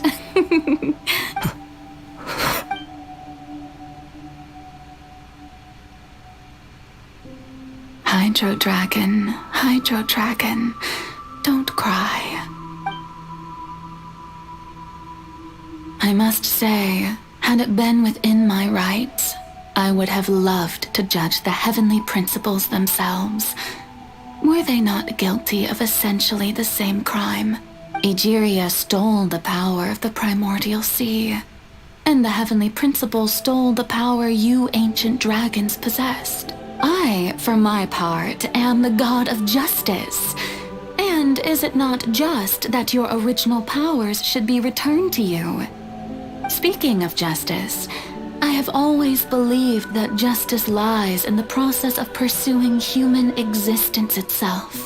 So, if the theft of the primordial sea's might was Fontaine's original sin, then, leaving matters of procedural right and wrong aside, the descent of the Fontainians as humans and their right to exist in this world would be Fontaine's original justice. In other words, existence was Egeria's justice, and to me, justice is the continuation of that existence, defying the prophecy and ensuring that Fontaine's people shall live on.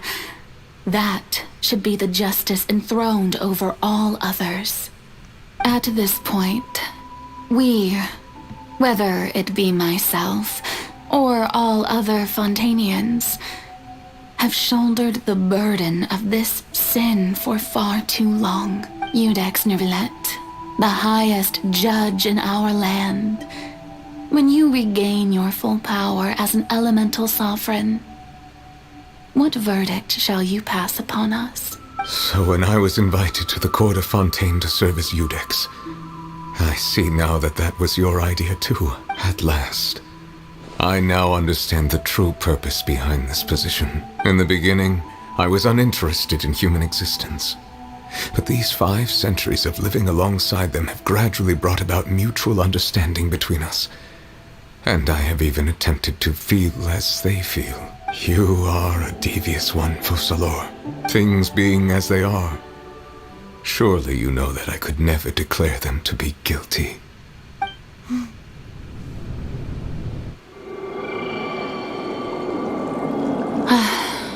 The hour of my execution is almost here. For the sinner, the curtain call has come. I know I may not sound it, but faced with death, I find myself a little afraid. Perhaps this is one thing both gods and humans have in common.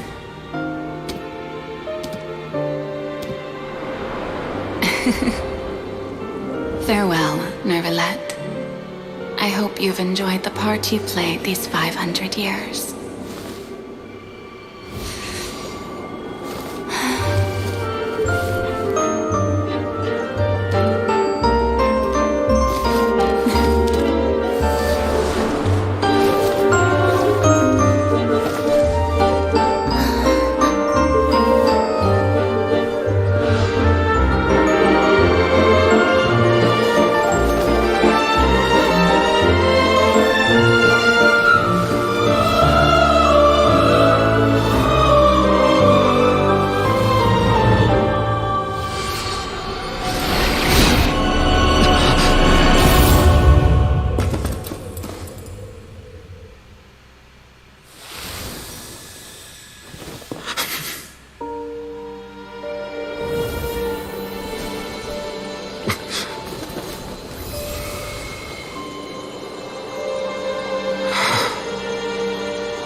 Iudex Neuvillette, hereby declare, people of Fontaine, your sins are forgiven.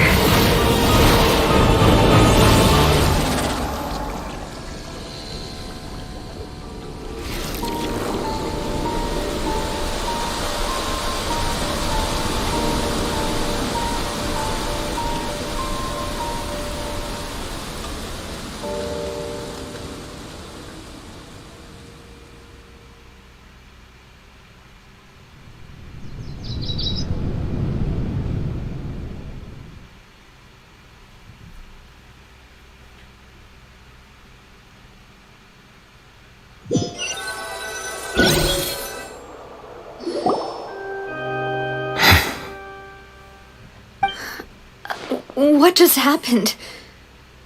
Has the death sentence been carried out? Was that bright light some sort of misdirection? I have a feeling that something huge just happened. And I have to stop it right here. The suspense is killing me, but I have to take a break, not gonna lie. So, hopefully I'll start up the stream later tonight. So, I'll see you guys later, I guess. Other than that, I'll stop it right here, even though I can't really, like, fully come off the game. I'll just leave it like this. So, I'll be back in a bit.